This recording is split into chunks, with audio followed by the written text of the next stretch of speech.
All right. Good morning, everybody.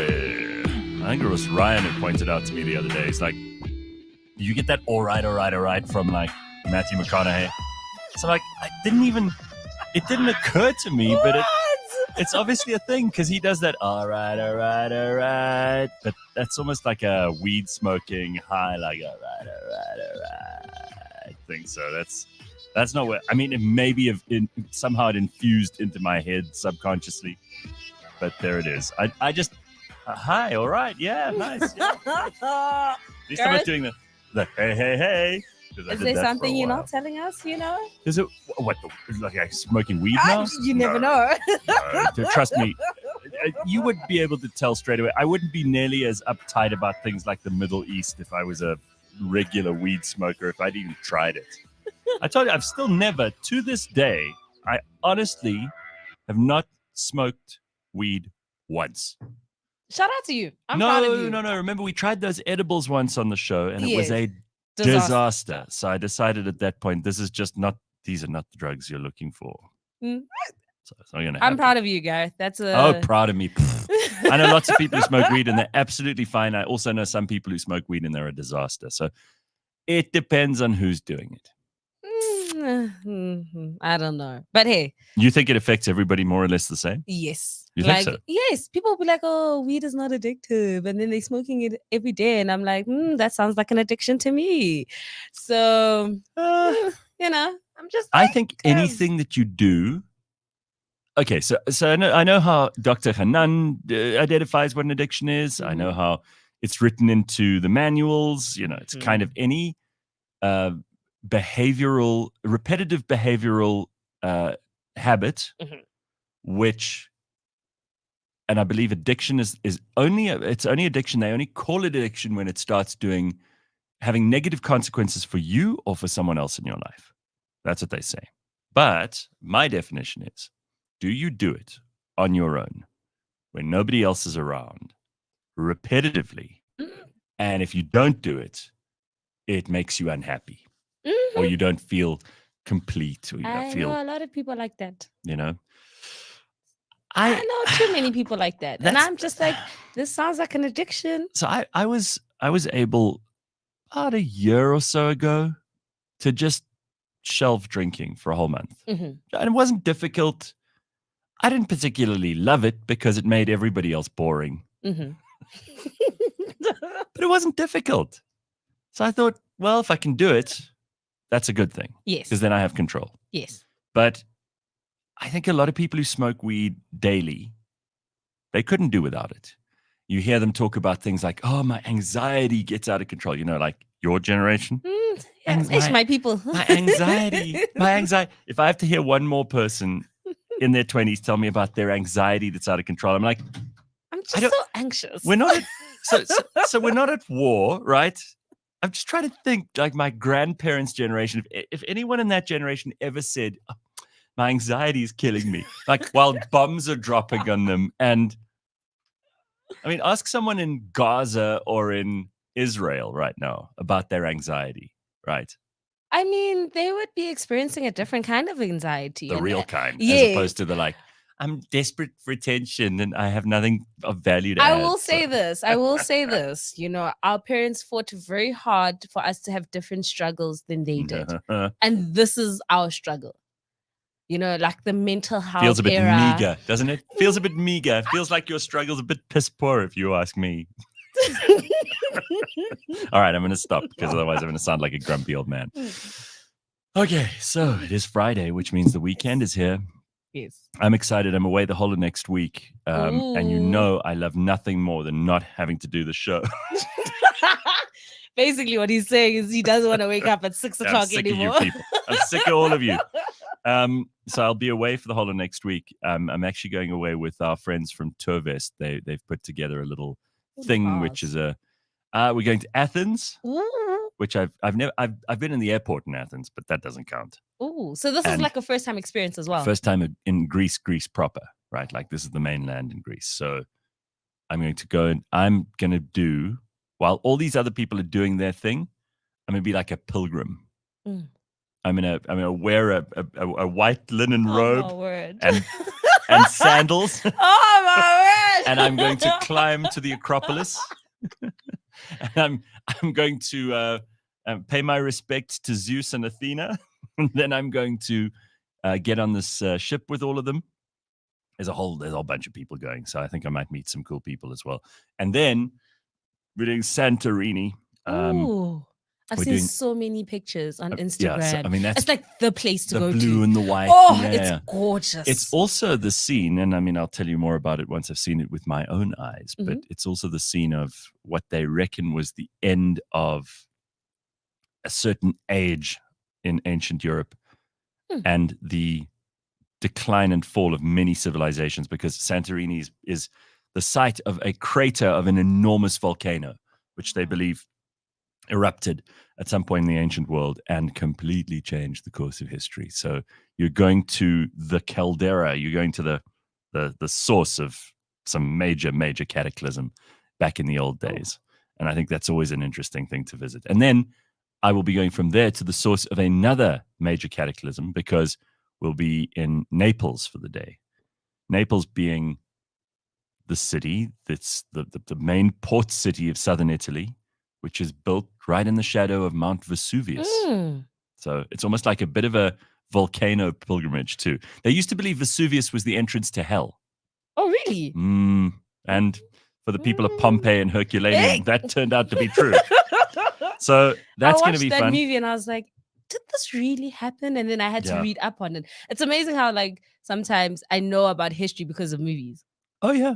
And some movies are very good about, kind of sticking to the truth, but some give you just a little bit of a story and you have to go and do your own research afterwards, which is what any like smart person does, is they go and check it out afterwards for themselves. Like, oh no, but there really were like aliens. All right. And then from there, so it's all, I mean, it's like a 5.5, 6 days. It's going to be whirlwind.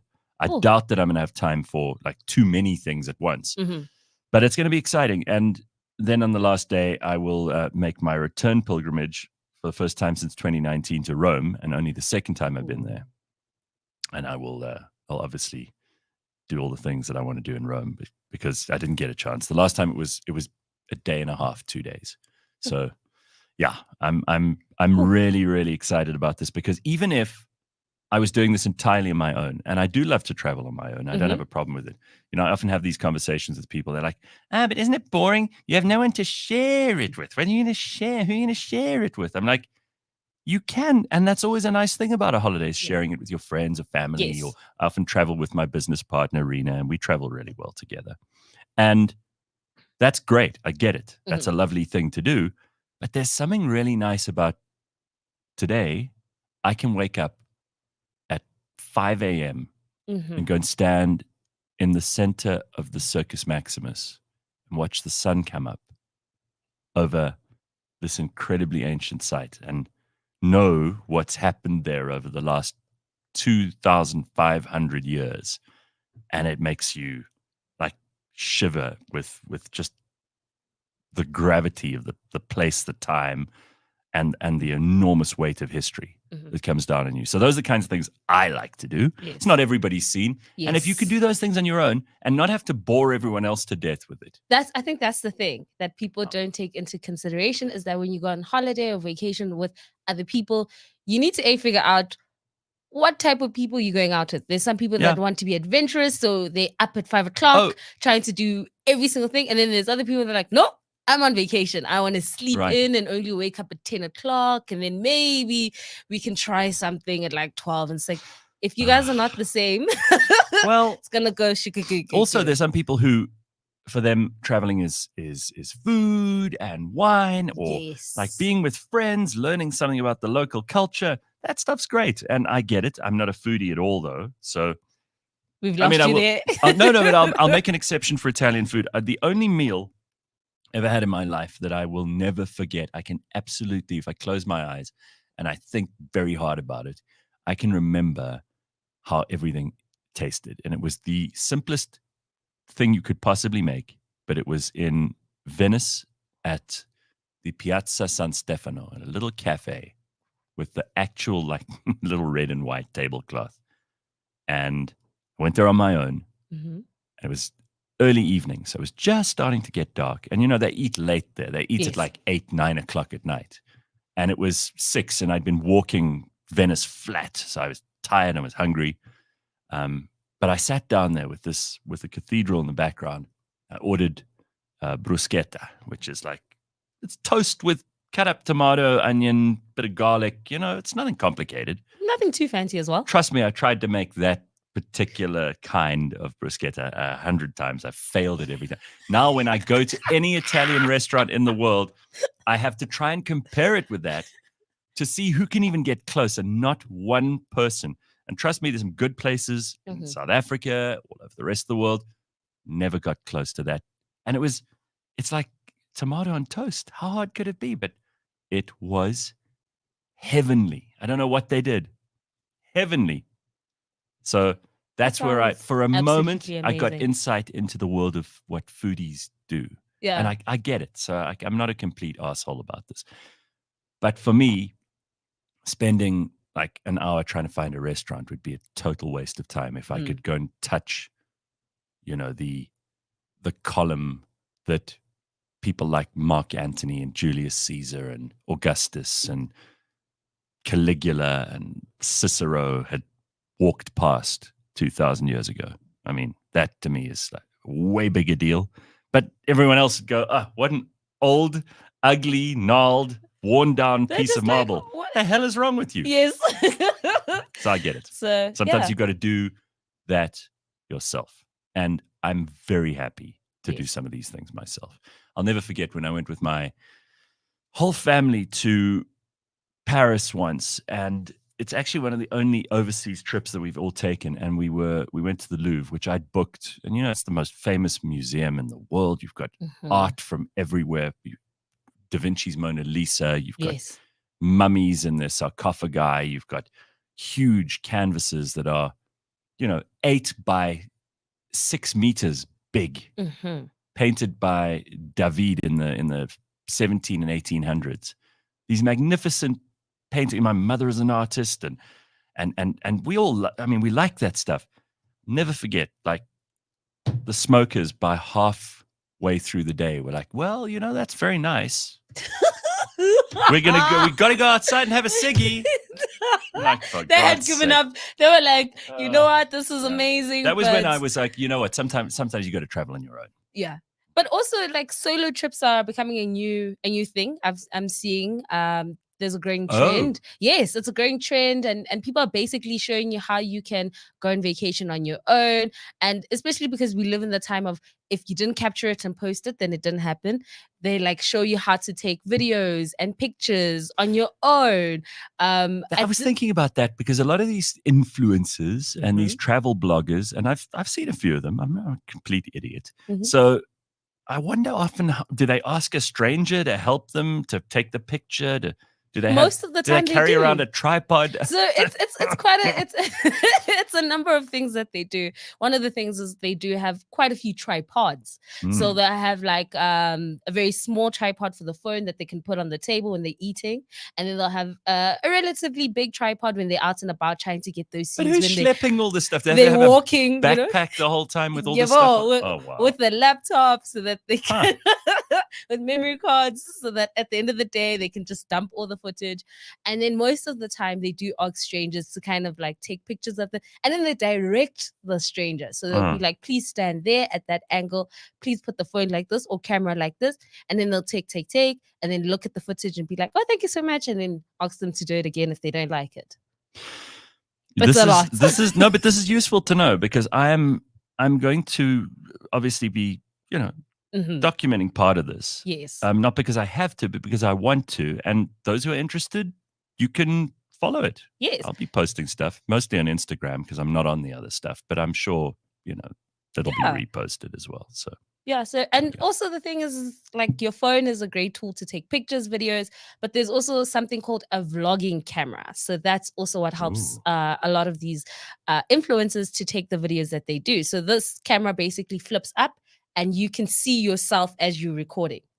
So that's like the beauty of it, is that you don't need somebody else to record you, because you can see yourself as you're recording.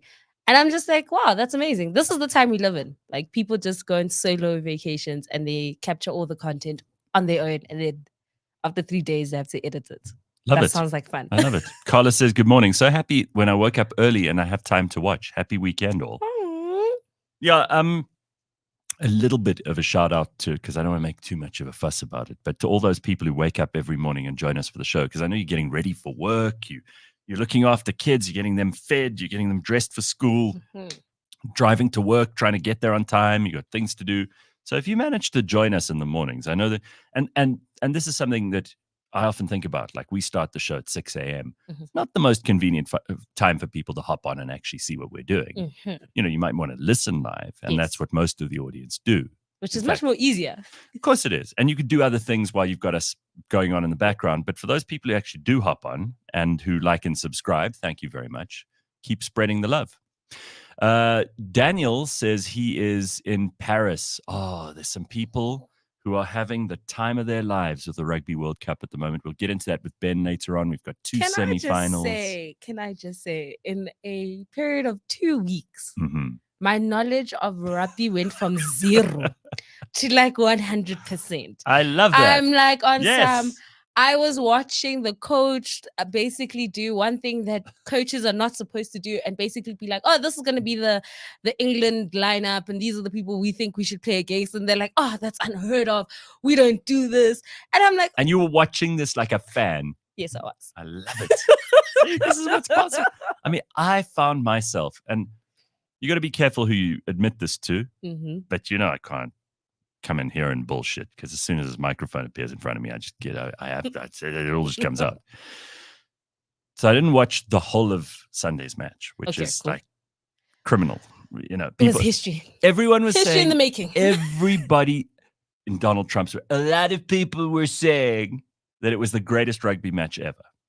That's what the people who do know were saying. We'll find out from Ben, whose opinion I respect. I can tell you now, that was one of the first matches I've ever watched, and I was like, yes, this is it. This is what makes a good rugby game. See? I was like, this is what I like. I was like, oh my God, wait, what just happened? Okay, wait, what just... And then we won. And I was like, yay! So yes, it was a good match. I love that. So it's very cool that you are now a fan. Who knows? This could carry on after the World Cup. Maybe not. But I'm in the moment. That's what's happening with me right now. I am massively invested in us winning this thing, because we need like some good South Africa needs some good news. We need to feel good about ourselves. We need to feel good about something. And this may be what we need. A little injection of adrenaline. Oh, yes. And I know definitely as soon as it's over, we'll go back to bitching and moaning and complaining and having problems. And I know, and that's all real. I'm not going to make a mockery of it, but it'd be nice to have something to smile and laugh about.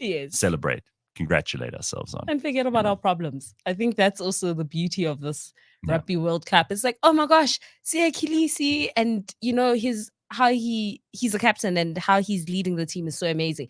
But just being able to be like, oh, okay, this is what's happening, and we're all rooting for, like, you know, SA to win and the Bokkers to do the things. It's amazing. We'll come back to our problems after 2 weeks. Well, it's interesting. Like you mentioned, Sia Khaleesi. So I had lunch with somebody on Wednesday who has he sees big picture stuff, and he was saying, if you told any South African back in 1994 that in the year 2023 we would have a Springbok team that would be bringing the country together, a black captain of that team, an Afrikaans coach of that team, and the whole nation like on tenterhooks against the greatest nations in the world after having won it a couple of times in between 94 and now, I think they would have said to you, nah, you're smoking something. There's no way. Because that's how much let's like pat yourself on the back, South Africa. This is a lot of change and progress in a positive direction, and I don't think we must take it for granted. It's quite a big deal. All. So speaking about a black captain, so Simphiwe has found all these pictures of like what I love this stuff, because I've also been watching this. There's this meme going around of, you know, how like they'll cast like Snow White, whose name is Snow White because her skin was as white as snow, and they've made like a Latina actress, Snow White, and people are like losing their shit about this as if it's a big deal. Who cares? Snow White's not a real person. It's like a fake story anyway. So whatever. So they're now creating all these movies where like Muhammad Ali is played by Matt Damon. Oh my word! And it's hilarious because the people who get upset on one side don't get upset about the other, and the people who get upset about the other don't get upset about that side. Yes. So it just shows you how dumb both those groups of people are, and you know who we're talking about, right? Yes. People who take these things super seriously. But Simphiwe has found a whole lot of pictures of like what if certain white people were black, and these are powerful people in the world, what would they look like? And let's just start with Joe Biden because he looks like a 70s porn star, all right? He looks like a real character, like there's a Reverend something. Yeah, Al Sharpton. He looks exactly like the Reverend Al Sharpton, who looks like a 70s porn star. That's what I'm going to say. So that's Joe Biden. And I was like, that one is interesting. And I can imagine this is how you talk. Hi, everybody. I'm Joe Biden. I'm here to be your president.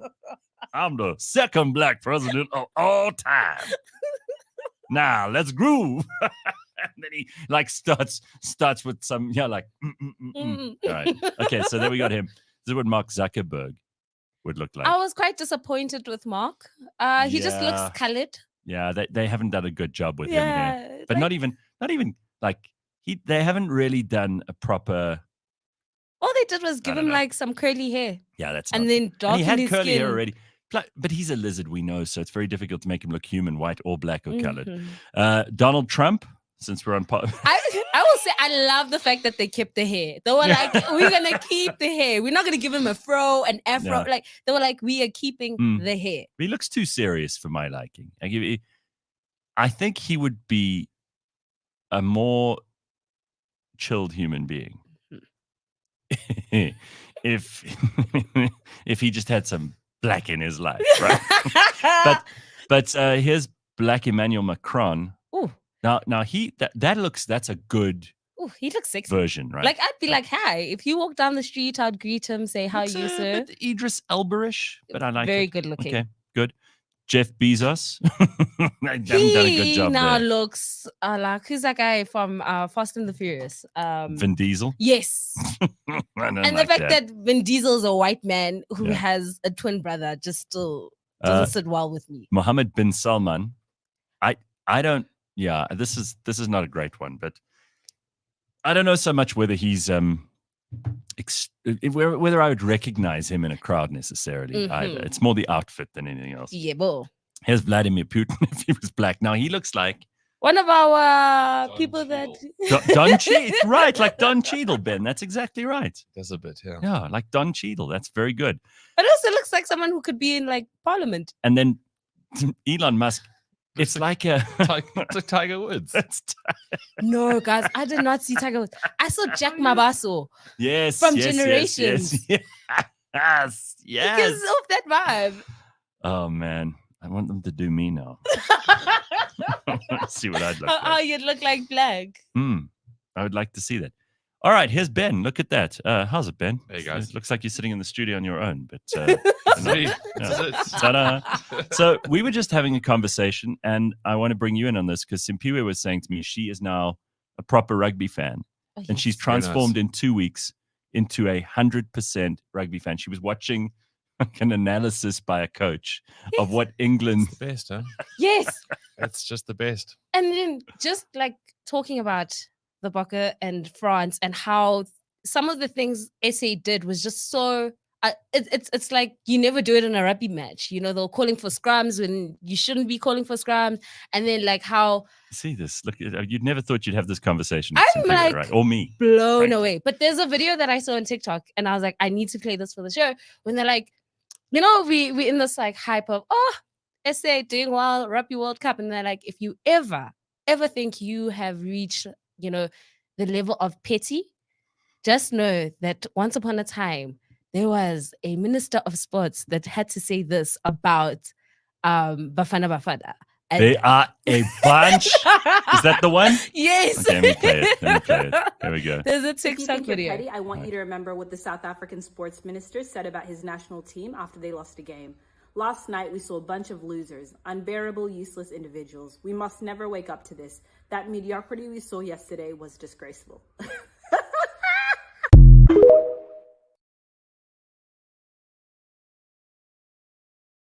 Bunch of losers.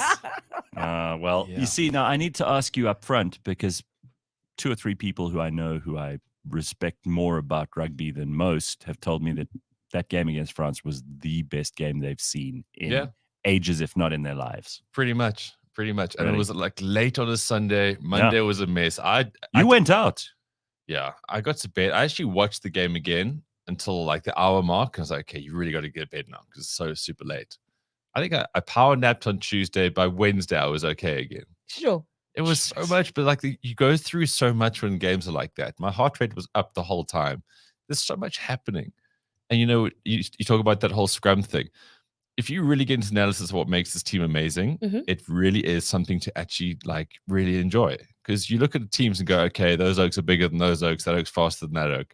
But there's so much that goes into playing and breaking down these teams. And France are good. Like France haven't lost at home since 2020. Oh, they must have been hurting on Sunday. And can I tell you? Hugely. So after the match, guess what song was playing? Mhm. Galagata. Yeah. Wow. That Mendoza's- stadium DJ. Mendoza's dancing in his grave. That stadium They DJ just lost had the it, so- game. They crying, and all you can hear is Galagata. I was like, yo, South Africans were unreal, eh? Wow. It was such an incredible match on so many different levels that obviously this game is hugely important tomorrow, but it's just not going to be the same. And then the final is like all back. It's Mhm. the All Blacks. All right, so Ben, let's just go straight into the sport. do I know it. you've just Let's do it, guys. arrived, Let's but do we it. may as well because Can that's you really. turn my headphones down just a bit? Are you? think there's a bit of blood coming out now. Yes, no. A little bit. It was just a Is bit. it? I think you That- went the is other that way too now. much? No, Is that it? a bit more up. Yo. This is I'm trying to figure this out. Is that all right? Yeah, I mean it's not. Jesus, because last time, remember you put them on and your head almost exploded. I'll be polite. I don't want to make it all about me, but Yeah, we should. This is the problem with you coming in halfway through, is that we can't set this stuff up for you. So you just have to take what you get. All right, Yeah. so let's get into some sport because really this is the weekend that everybody's been waiting for, and it's going to be chock full. Saturday's the big one, but what else is going on? yeah. So we all hate those Sunday night games for the World Cup. Well, now they're gone, thankfully. So Sure. tonight, Friday, we got Argentina versus New Zealand in the first semi. So last weekend in my predictions, if you are paying attention, so I got 3 out of 4. The one I got really, really wrong was saying that Ireland were going to hammer New Zealand. And I'll stand up to it. I got the other 3 right. Mhm. But I think that Argentina have less than 0 chance for this match. And people will say, yeah, but they beat the All Blacks in New Zealand 2 years ago. It's like, yeah, but since then they took 2 absolute trouserings from them. Parity has been restored. And this Argentina team, they were kind of limping their way through the group stages. To their credit, they're on the best trajectory they could possibly have. But this is a team that does not do so well at the breakdowns. The All Blacks are monsters at the breakdowns. This is the team that doesn't have the best scrum. All Blacks have got a great scrum. So everything about this game, you look at it and go, if Argentina lose by less than 22, they would have probably done well. But I know you say it's a semi, Ben. Anything can happen. I get it. All the No, jokes. you know what you're talking about because I put money on Argentina last week based on your advice, and I won. Because I think they were always Nice. going to just kind of sneak past Wales, and they did actually. And then the intercept try at the end kind of was a more flattering scoreline for them. Right. So yeah, Argentina, they just don't have quite the resources, and this New Zealand team, like, it was such a gutsy win against Ireland last week, very much like the Springboks. Ireland would probably making more of the play. That's the interesting thing about these 2 matches, that SA and New Zealand got through with less of the ball and just actually having less of the play, but they scrambled incredibly well on defense and they took the points on offer. So yeah, let's leave it at that. I think Argentina are going to get a proper hiding. And then it goes into Saturday, England versus SA. Now, England are actually the only unbeaten team left in the tournament. That's because they've been playing some pretty cut games. I mean, like on Pool A, you're playing for your life, basically. It's like all the time. And then the other side, it's like, you know, guys are okay. So again, like England have got a good team. They've got an incredibly high work rate. They've got an incredibly well-conditioned team. And they've also got a team with probably less expectations. Everyone was telling them they're cucked before they got into the tournament. Right. They lost to Fiji pre-tournament. And then they kind of Except Prince William's wife, the Princess of Wales, Catherine, she's been backing them hard the whole time. But then again, that's because those are the free tickets that she got, Gareth. So, yeah, I mean, this England team does have a lot of key attributes. Like the line-out is so solid, both for themselves and to disrupt the others. They've got good set pieces. They've got a few star players, but they don't have the gears, I think, to go against a better team. And it's been proven that the better teams were on the other side of the draw. SA was one of them, and they are so good at like manipulating play towards them. If you go back and watch that game, which most South Africans have done in the course of this week, how they constructed those tries from the kicking game, putting tall oaks versus short oaks, it's just always well thought out. You know, some people, you mentioned the whole thing about taking a scrum in the 22. That was just like, it wasn't even thought of. All they wanted to do was, these guys don't scrum enough. We want to scrum them. So we're going to catch this ball. We're going to scrum them right now. It's like a weird call, but that's what they want to do. They want to reassert how strong they are. And against England, I think the tactics will be very similar. The team is identical. Absolutely every single person is back and retained for that. So I'm going to go a little bit tighter on this one. I'm going to say SA by 11, purely because it's the semi-final. And I think if either of those teams, New Zealand or South Africa, get ahead maybe further than they thought they would, they'd probably ring the changes earlier in the second half because ultimately they're better teams. And that's all I mean, I don't want to sort of gild the lily on this one. It's two better teams. They're going to be tested. It is a Rugby World Cup semi-final, but those two teams have just deserved to have the final, and they're going to obviously not take this for granted or take it lightly, but these two will go through. All right. So while we're talking about Rugby World Cup and before we move on to other stuff, I was talking about how I placed a bet last week. You could do that too. All you have to do is go along to Super Bets and you can go and place your bets this weekend. And I'm just going to throw it all onto South Africa in the semi-final, going through to the final, and we'll see what happens. I'm not going to take a chance on the Argentina-New Zealand game, even though Ben says it's a better one to do. Odds are probably more in your favor if you are going to back New Zealand or Argentina, frankly, in that one. But let's see how it goes. Go to Super Bets and you will get a 50 Rand free bet when you sign up for them. And you can find all of the details on cliffcentral.com. Beyond the Scoreboard, of course, this morning, brought to you by Super Bets. So what about the Cricket World Cup? Well, I'll tell you what the Cricket World Cup... Is SA still winning? I'll tell you what they did this week. They brought us back to square one again. Oh, no. So we played against the Netherlands and we lost against the Netherlands. Oh my gosh. It was such a Proteas move. But like, I'm also not angry. No one's kind of angry, mostly because we care more about the rugby. Yes. But it was like, everyone's distracted. We're at the stage now where we're not even upset. It's like, okay, yeah, I get it. So what? So, but the thing is, England lost to Afghanistan. And I know on Monday when Ryan was murmuring his way through the sport, he was like, yeah, and England lost to Afghanistan. Afghanistan is a war-torn nation. It's a big deal, yeah. Basically, the Taliban and these oaks beat England, who are the defending champs of this tournament. Yes. Ryan, I don't know where your head was on Monday morning. Maybe you were just tired. Right. But that was a big result. That means the absolute world to these oaks. And Afghanistan actually did pretty well against New Zealand, but then they dropped a few catches and then ultimately lost this week. So right now, New Zealand and India are the two unbeaten teams. 4 out of 4. Probably my pick for the final, actually, because South Africa have just shown that, yes, they're a good team. They've got good players. But if Quinton de Kock doesn't score up front, I think the rest of them tumble a little bit.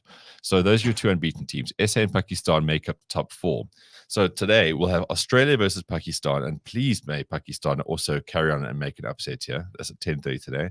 Saturday, the Netherlands, who are obviously fresh off this big win against the Proteas, will take on Sri Lanka at 7:30. And then tomorrow, England versus SA. So we got England versus SA in the rugby, England versus SA in the cricket. Ooh. What a doubleheader. It's us taking on our colonial overlords of a Amazing. time. So this is exciting. No pressure, guys. No pressure whatsoever. It's great because both of them just lost to absolute minnows. So, I mean, there's so much on the line here. There's pride's at stake.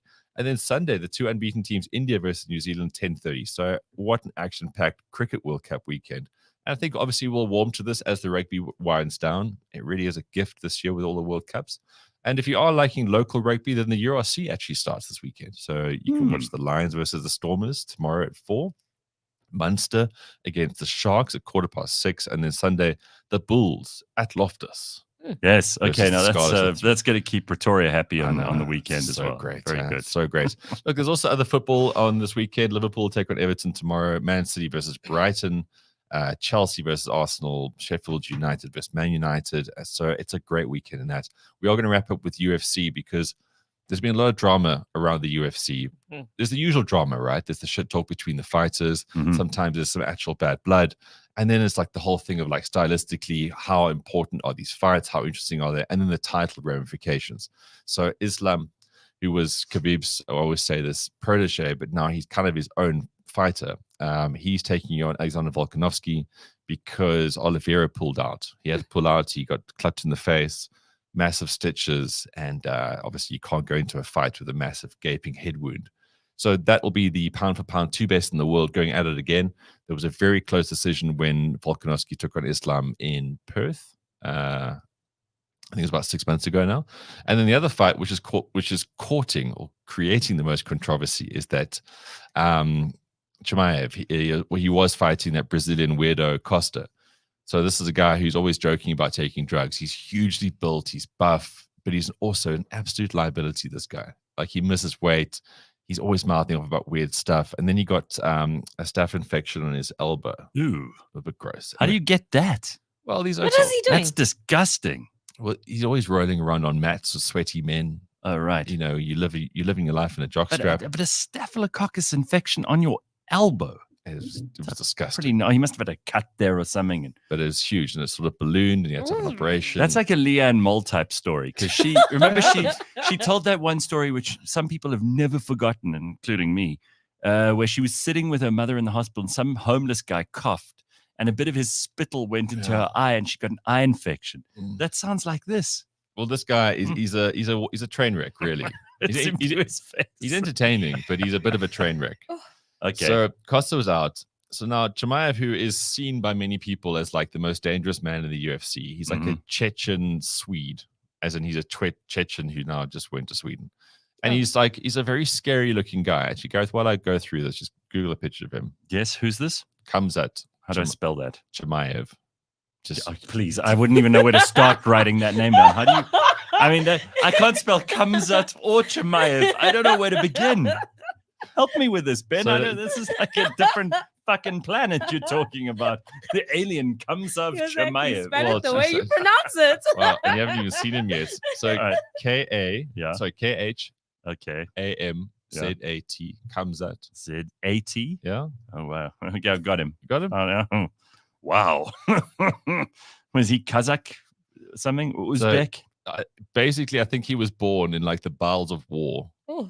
Sweet He's like a proper Chechen, but I mean, this oak's a machine. He really is. Yeah, okay. So he was in the welterweight division, but then he's a big dude. Like, he's really big. So now he's fighting middleweight, which I think is more his weight class. All right. So he was meant to fight this big Brazilian dude. He's now pulled out, and there's no one else to fight him. So they've roped in sort of the guy who's on his way out. Kamaru Usman was the greatest welterweight, and then he lost to Leon Edwards, lost again. So he's on the downward spiral. His knees are buggered. He's a little bit older now, but he's come in because Dana White obviously trying to save the card, because this is what happens. You know, fighters get injured, they fall away. But now if you don't have the fights, you don't make the pay-per-view money. And there he is. Looks like you have been suddenly you've been taken over from Kamzat. Okay, there he is. Look at those. Look at those. look at the ears. That's quite something. This oaks a lot. But this guy's so good. He fought this Chinese dude. He picked him up. So Dana White, who's obviously the supreme of the UFC, he sits on like ringside, cage side. This oak. The fight started. He went to this Chinese oak. He picked him up. He then walked to the side of the cage where Dana White was. And he basically threw the guy down, submitted him, beat him, and then is like, I'm going to kill everybody. That's how good this dude is. Well, then you got to keep him on the card. All right, so I got you. He's definitely worth watching. So he's great. He's going to win as well because they're in Abu Dhabi. So all the Islamic fighters are really fired up for this. So now they've brought in Kamaru Usman, right? But Dana White just said, whoever wins this fight gets to fight for the middleweight title. That's it. Kamaru Usman's never fought at middleweight, but he's like, you get title shot. So now Drickus and anyone who knows UFC are going, what the fuck's going on here? Because Drickus was the next in line. Yeah. So he's been pushed That was down. the whole thing. But because he didn't fight when Dana told him to, he's like, well, I don't care. Well, you got to do what the boss says. I know, but he had an injury and he was expected to go to Australia and fight in like 6 weeks. So Drickus says like, look, I'm a professional, I know my body. I've also got a foot injury. And they're like, yeah, we don't care. Yeah. That it is the most cutthroat, hardcore organization, this UFC. Like, you are literally as they say, cock of the block into a feather duster, and now Dricus is like back in the pecking order. So whoever wins this fight, which will be obviously the Chechen war machine, he's now going to fight Sean Strickland for the middleweight title. And Dricus is basically sitting here going, okay, well, now what? Missed out. But that's how rough it is. It is cutthroat. It's high stakes. I know I've taken so much time to try and unpack this, and there's so many more nuances to it. But ultimately, this is what makes the UFC interesting. Dana White's not there to make friends. He actually doesn't want to have friends. No. He's like, I'm making money, bitches. His interest is keeping the audience happy and keeping his advertisers happy. That's the name of the game. Don't keeping ever the show going. It's like people used to ask me, whatever happened to this winner of Idols? I'm like, what are you, stupid? You think it's about the people who win the show? It's not. They are just objects that are moved around on the chessboard to entertain you so that you think that's what it's about, and then they can get advertising money. That's all. But this and he's just unapologetic. He just keeps doubling down on, like, if guys want to skip fights, I don't care. We move on. Yeah. And that's what we're doing. 294, that is the UFC this weekend in Abu Dhabi. So there's going to be a bit of a time conflict. Like, the game's going to be, the bot game's at 9. I think the main card's going to be a similar time for Abu Dhabi because of the time zone. So you can switch over during the breaks. So normally if you wake up at like 4, 5, 6 in the morning to watch UFC on a Sunday because it's in America, it's now in Abu Dhabi. So just watch out for that. Mm-hmm. Thank you, Ben. Of course, Beyond the Scoreboard brought to you by Superbets, and they support responsible gambling. No under 18s, winners know when to stop. South African Responsible Gambling Foundation's toll-free counseling hotline is 0800 006 008. It's Friday, which means we've got a lot of things to get excited about, right, Simphiwe? Not just the sport, and plenty more coming your way in just a little while from now. We've also got Shamilah Miller popping by, who I love, and she's in a new show, which she's going to tell us all about. But she also wants to argue with me because I told, who do we have in here? Stevel Mark. And then on Wednesday, I interviewed the legendary South African actor Sello Makekangube. And I've basically been saying actors are not necessary for weeks before this. You've had a week and of then actors. I had a week of actors. And Shamila's coming in specially, and she's even bringing her dog because the doggy daycare only opens up at like 9 or something. Oh. So she's coming in with her puppy, and she that dog's going to give you a stare. Definitely. Been trained but she's all coming week. especially to fight with me, like these UFC fighters you were talking about just a moment ago, because she said I'm full of shit about actors, and she says, So are you ready? Are you ready for that fight, Gareth? I'm ready. Do you have your points? She's gonna You're gonna come comes in at you. hard. Oh, no. Trust me. Hitting. If you're going to fight with anyone, let it be her. Well, Okay. Ryan's here to back you up. Well, aren't we meant to have him enlisted in some? Here he comes. No, he's just walked Nice. past. Walk past. All right. Ricky says, I can't wait for Dricus to smash the person with the belt and stuff it to the Dana White privilege guys. Yeah, so Dana White privilege is quite a funny phrase. So It's hilarious. when you reach the high of high, Mhm. you ultimately reach the low of lows as well. So and if you lose 2-3 fights, you get cut. Hmm. But now you get certain fighters like Donald Cerrone, he lost like 6 in a row, was still there. Tony Ferguson's still there. I think he's lost his last 7 or whatever. And this one dude said, "Oh, you guys have Dana White privilege." That's funny. Because, I mean, a couple of guys, obviously, who were black, they lost 2 or 3 fights and they were cut instantly. And this dude's like, no, screw this, Dana White privilege. That's hilarious. All right. So you got to meet Dr. Kumalo. I had a really good day yesterday. I had a Ooh, panel that's nice. discussion with my friends from Puma, and it was a panel discussion of Dr. Kumalo, Teko Modise, and then Werner Olivier and Tbo Touch.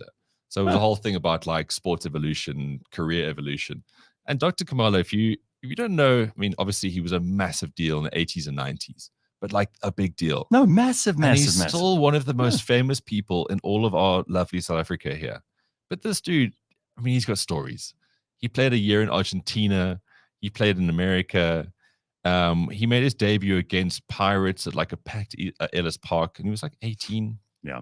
If you go through the archives and try to find stuff about Dr. Kamala, and you don't know how incredible this dude is, but also he's just a nice guy with cool stories. And to be able to sit across and talk to a guy like this, it was just a cool experience. No, that he's still one of the names when you talk about South African football.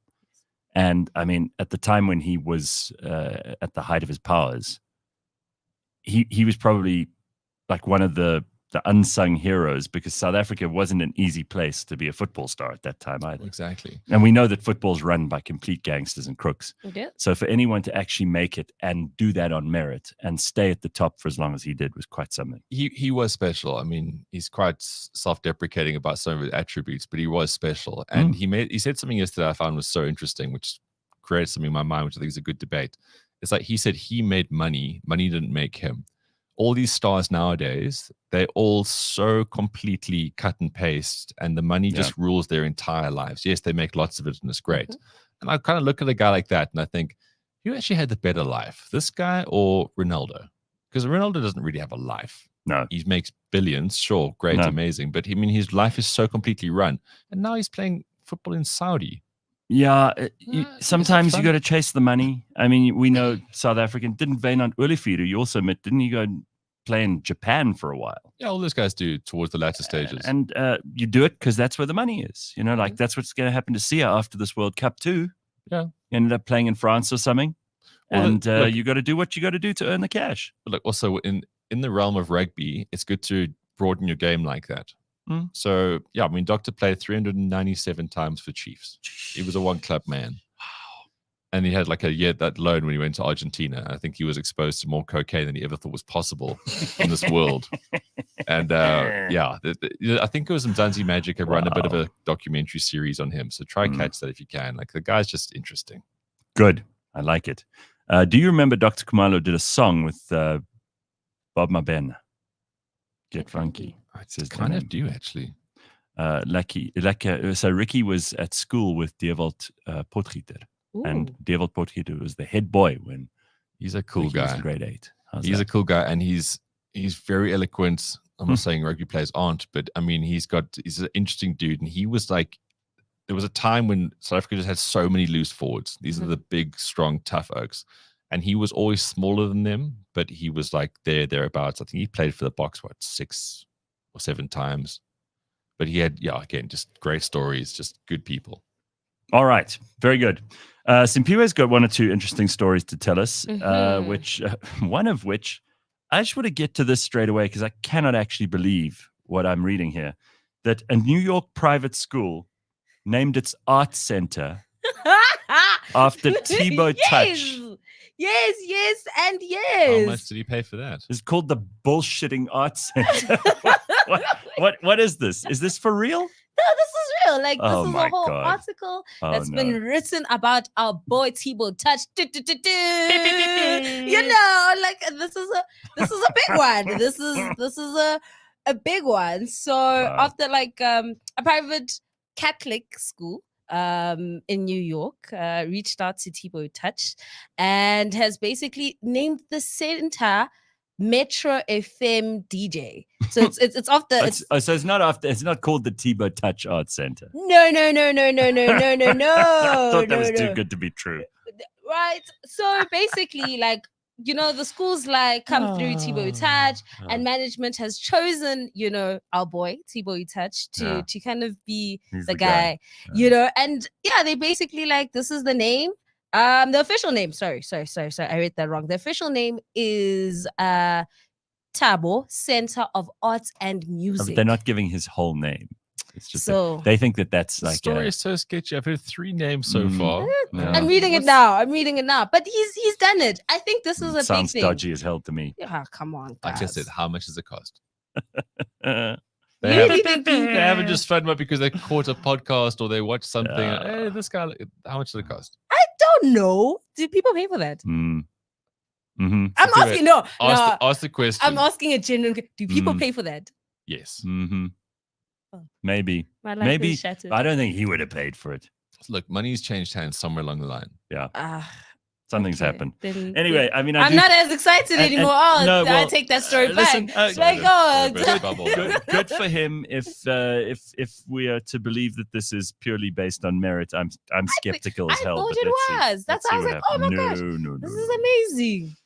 Usually, when you see something named after someone, and it's not someone that is world famous or has contributed to science or invented something or whatever, they've either paid for it or someone else has paid for it. I mean, if he had been there, he had spent time there. If there was suddenly a Ben Karpinski Hall at some local high school, Like in Pofadder. you'd know that Ben had paid for it. Yes, because I've never been to Pofadder. But if I grew up in Pofadder, or if I holidayed there every summer, or if I had... If you'd really gone into helping the people of Pofadder to start their own rugby club or something, then Exactly. Or if I impregnated a Pofaddian, maybe I would spend some time, there would have been a link. It wouldn't be so, Oh my God. All right. Okay, Carl says, Gareth, jealousy makes you nasty. Don't let, just let Tbo. Yeah. Okay, good. I really don't mind. I mean, I just don't believe it. That's all. I don't believe it. Okay. Ronaldo almost got 99 lashes for touching a married woman. Is that true? Is that just a Saudi joke?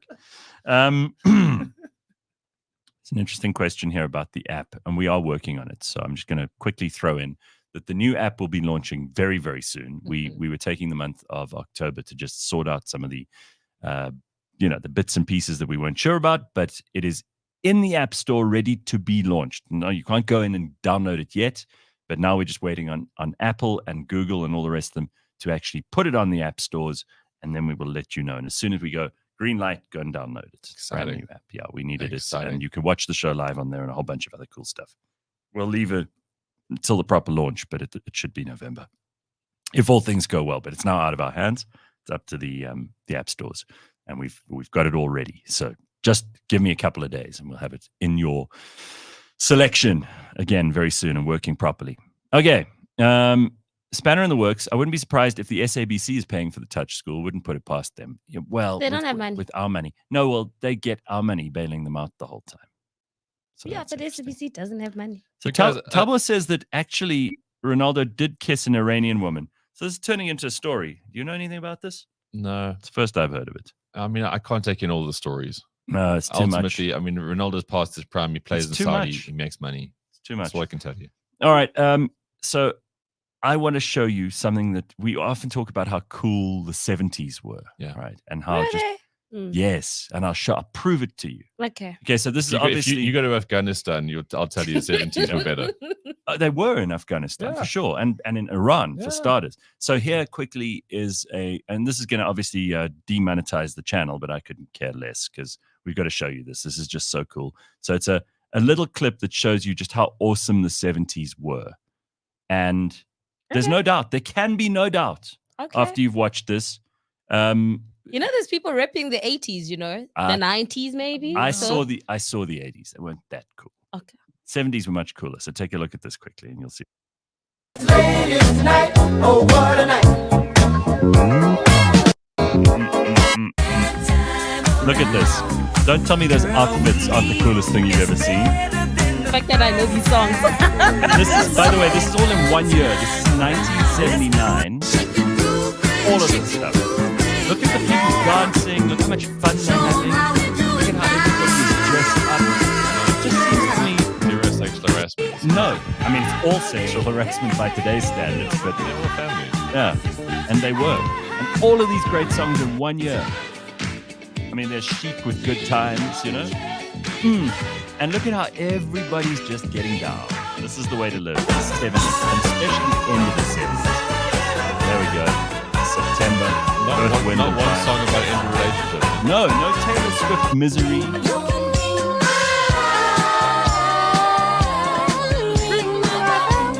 These people Which knew was how to a metaphor party. for something else.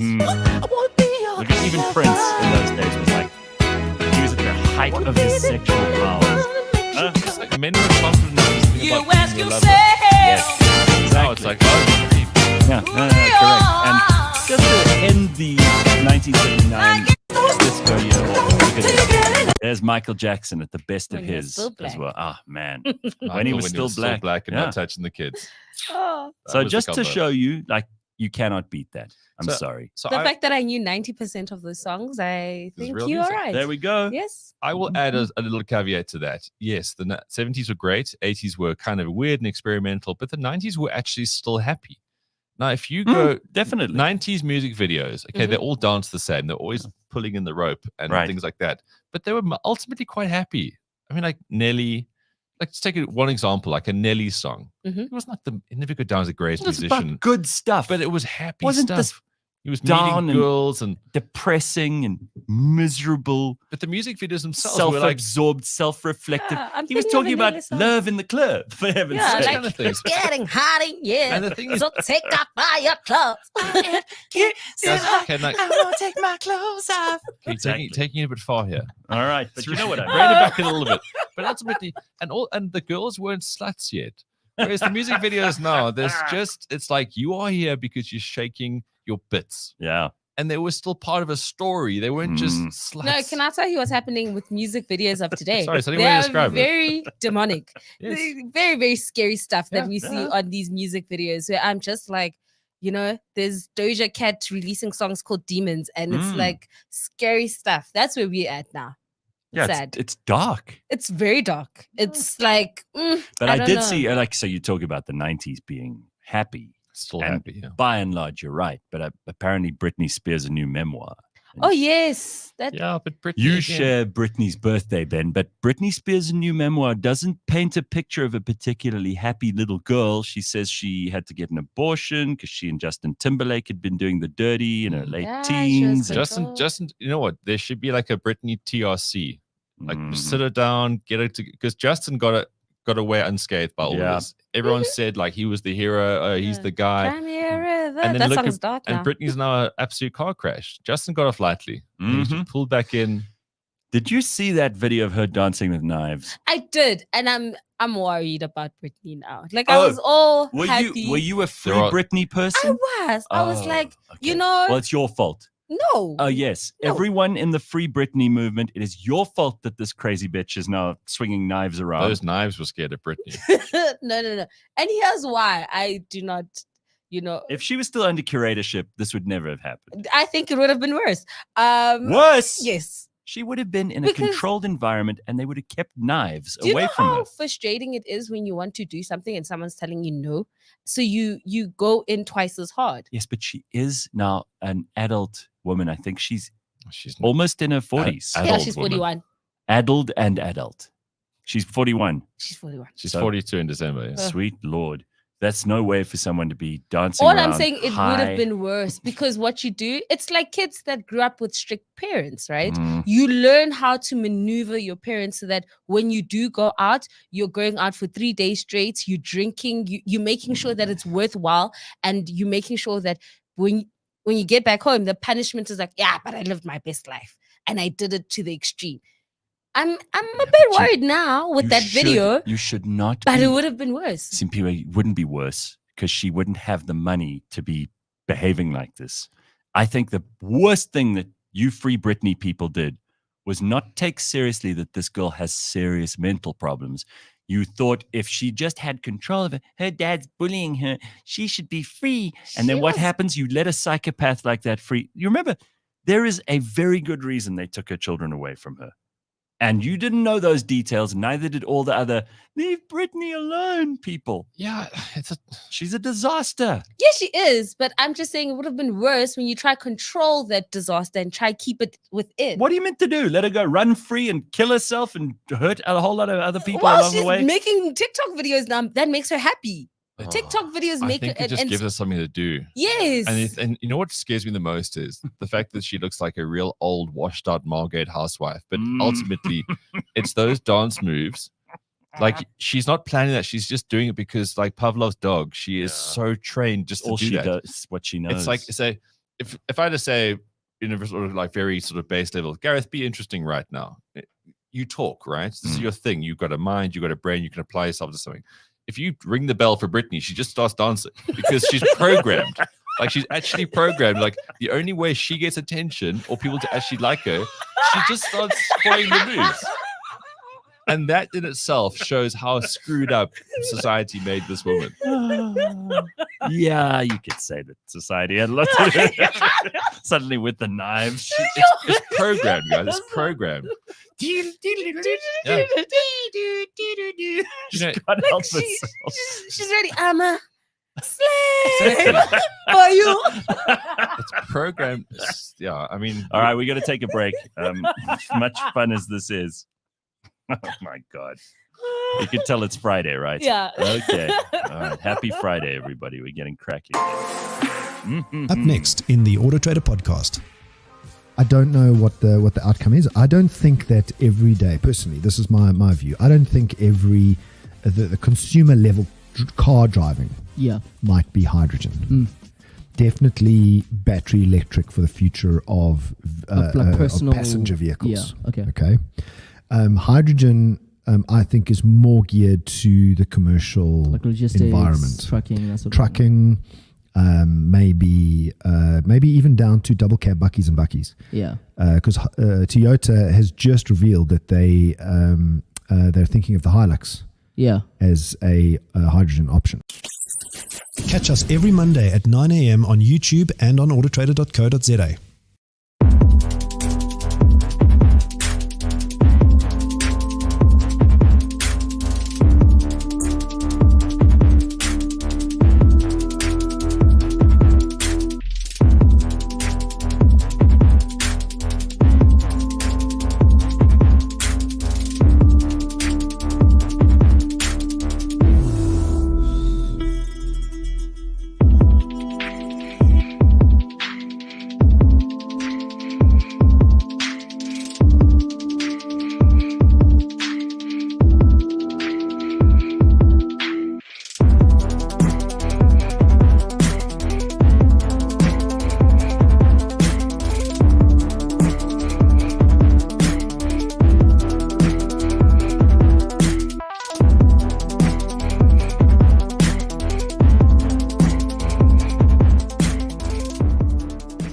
When people tell me that they get cravings for sugar, my first question is, what did you do yesterday? And they go, well, what has yesterday got to do with today? So it starts off with sleep, is how well did you sleep? But if you're not getting enough sleep, or you're going to bed too late, or for whatever reason, and you're waking up tired, or you're battling to wake up in the morning, the first thing you're going to think of is my brain needs to switch on, I need coffee. And I need sugar in that, so I've got instant energy. So the thing that drives cravings, first and foremost, is exhaustion, or is a form of adrenal stress or adrenal pressure on the body. Sleep is critical for fat loss, especially visceral fat loss, or should we call it metabolism. And the reason why is because if we are not getting enough sleep, our circadian rhythm is disrupted, and our circadian rhythm is the master controller for our hormones. And it will switch on, switch off appropriate or inappropriate cortisol production, which switches on and off excess insulin production. That was the T Health Show, empowering you with knowledge. Download all previous episodes on your favorite podcast platform. The T Health Show is brought to you by T Clinic. Right, so much to do and so much to talk about this morning. It is 7 o'clock. We got Simphiwe and we got Ben, and it's all happening on the show. And now Shamilah Miller's here. Yay! Yay! All right, so Free Britney! oh no, were you one of them? I'm sorry, I grew up in the Britney generation. Wait, why can't I hear you properly? Just get close to that mic. That would help. Okay. It's your fault. It's all your fault. Sorry, it is me. See, Free free Britney. Britney. I'm new Losing the to plot. I'm She new was to so excited. podcasting. She was so excited. She was like, Free Britney, let's go. Like, we're doing it in real time. You know, I mean, the only reason I came in today, because I'm flying away this afternoon, is to see you in the studio. Oh, to fight with me. That's To what fight- I already read online when you did the promo thing that I was here to argue with you, and I was like, okay, cool, interesting. Well, good I to mean, know, it'll be good to fun. know. It'll be the first time. No, it wouldn't be the first time we've argued. No. So that's okay too. But Shamilah Miller, for those people who don't know, is not only one of our most famous actresses. She's involved in a bunch of different programs. She's been on TV. She's been on movies. She's modeled. She's known best for her roles in Maza Forced Love, Tully's Baby Diary, Troy Fall of a City, and Girl from St. Agnes. And what's the latest project called? Devil's Peak. Devil's Ooh. Peak. Very good. I saw lots of promotional material. I saw a premiere happen the other day. Yeah, they're It's all going in around. with the promos. I was Yeah, like, okay, Very nice. Image, Very I like nice. it. Yeah, I like very good. it.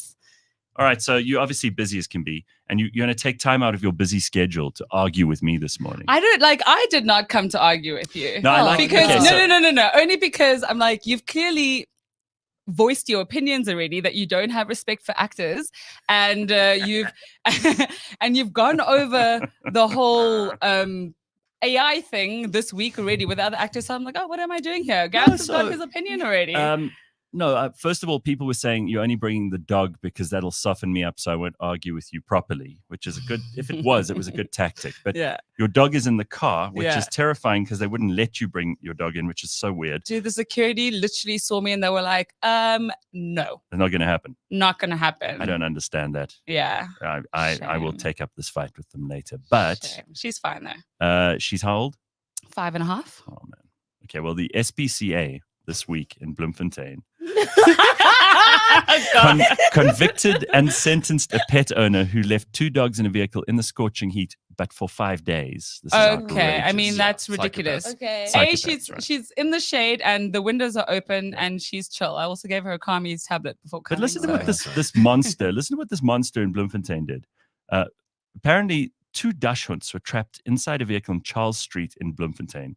This man, Ter Blanche, tough surname to really get much of a leeway on.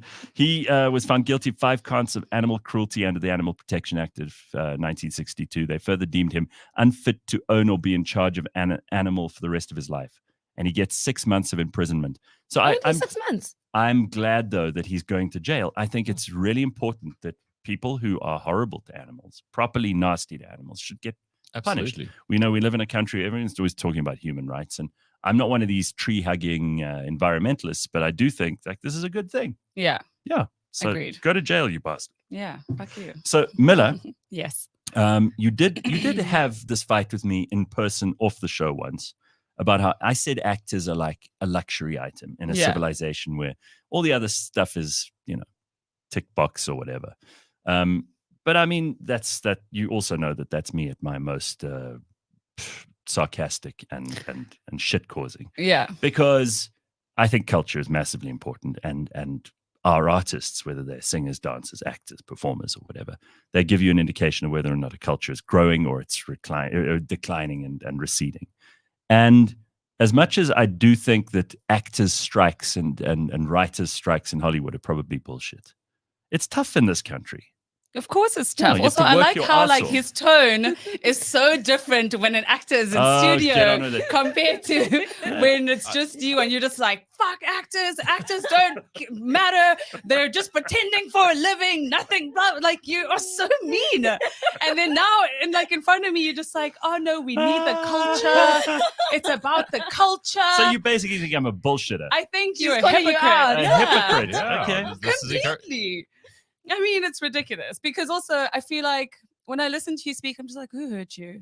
No, which actor broke your heart or humiliated you because you broke my heart?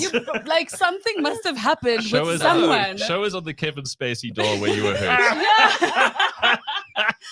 Because honestly, it's getting a bit much. I feel directly. No, it's sometimes. Because we prioritize a bunch of things in society that shouldn't be prioritized. And we've got major stuff going on in the world. And it irritates me sometimes when I read about like a bunch of spoiled people in Hollywood who are they're earning millions, they're doing really well, and then they get on media and they start telling the rest of us how to behave, what to do, how unfortunate they are, how hard it is to be an actor. And those are people who are like at the top of their game. So I'm not talking about the people who are trying to make it.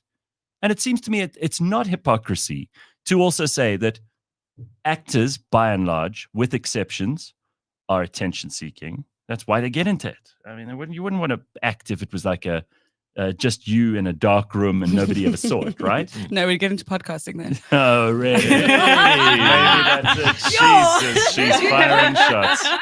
Nice. I'm in big shit here this morning. I think you've been preparing for this. I really haven't. The fight has already started, Was that a KO, Gareth? No, I just took some pre-workout and didn't work out. So now I'm like revved up. All right. Well, tell us about this new project you're in, and we can fight at some other undetermined point in the future. When you're more prepared.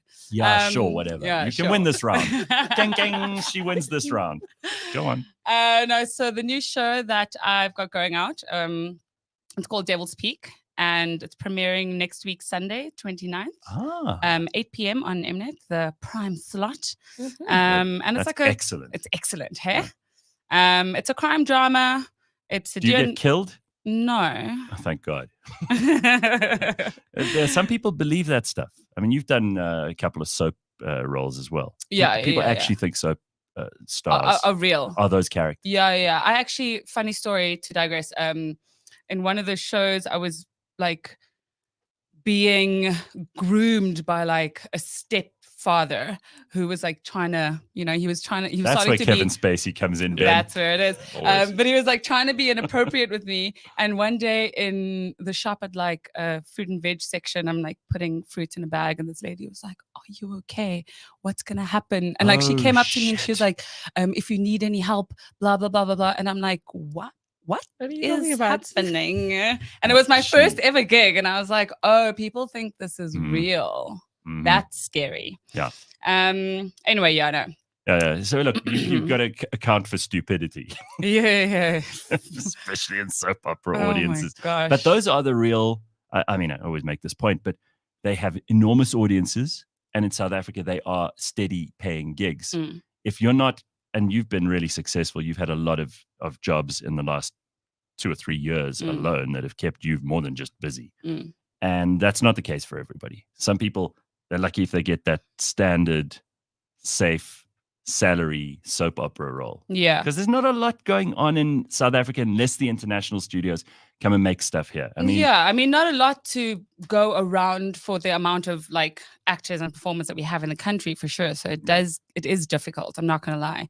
I have been blessed in the last 3 years. I have been working consistently. I am on a break at the moment, which is super weird because I've not worked in like 2 months, or no, going on 3 now months. you know how all the other actors feel, except you have money. Except, yeah. But it's the first time in like 3 years that I've had a break, and I'm starting to like get itchy about it. And my agent keeps going, "Listen, you've had a good running. Like it's kind of something that happens." You're just nervous. And I'm not even nervous. I'm just like, what am I doing with my life? How does that whole thing work with the agent? Do you have chats, or is it okay? So you just said you're having a break. Do you not go to him and say, "Well, how about this?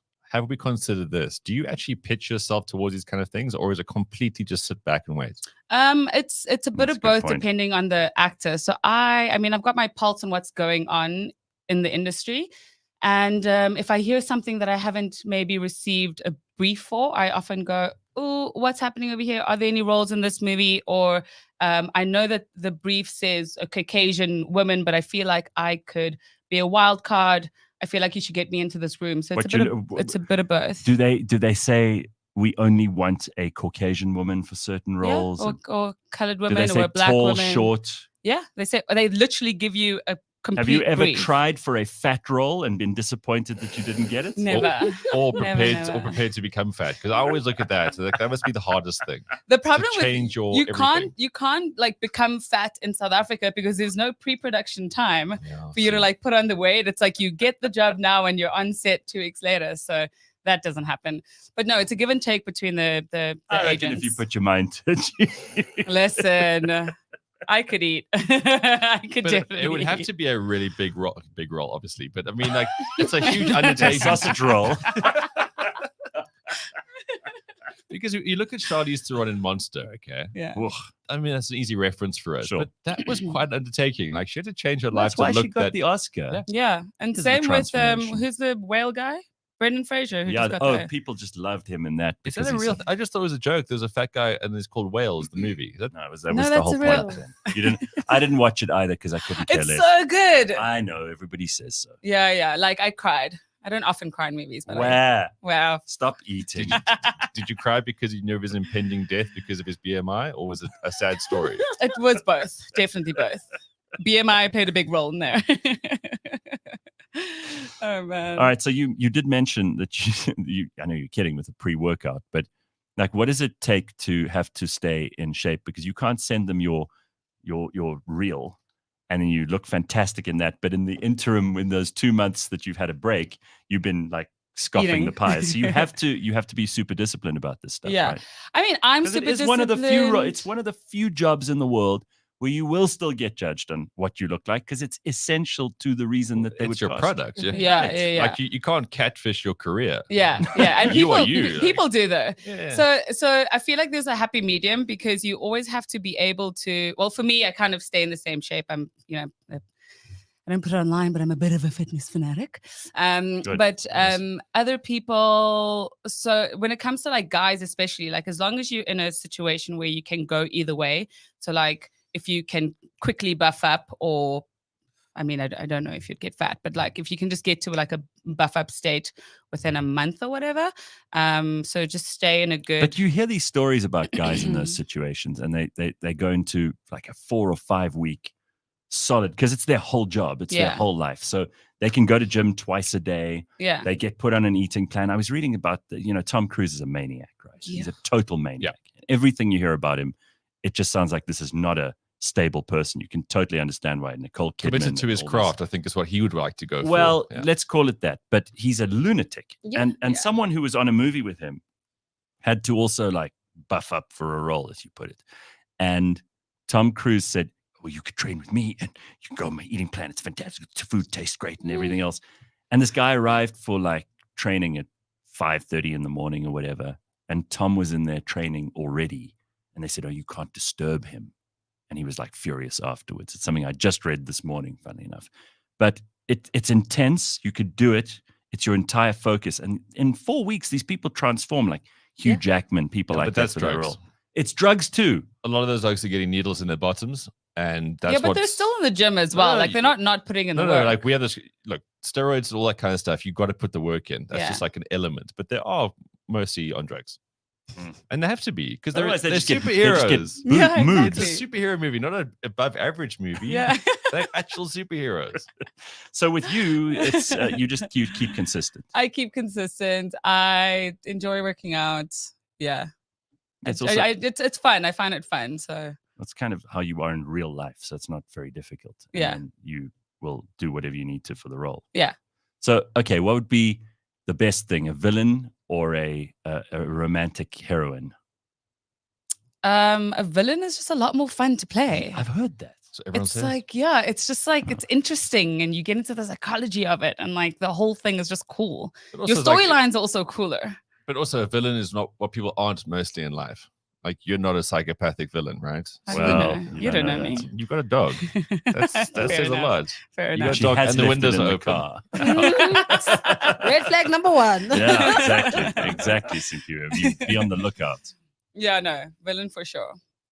All right. So what's this new Devil's Devil's Peak. What? So you said it's a crime. It's a crime drama set in Cape Town.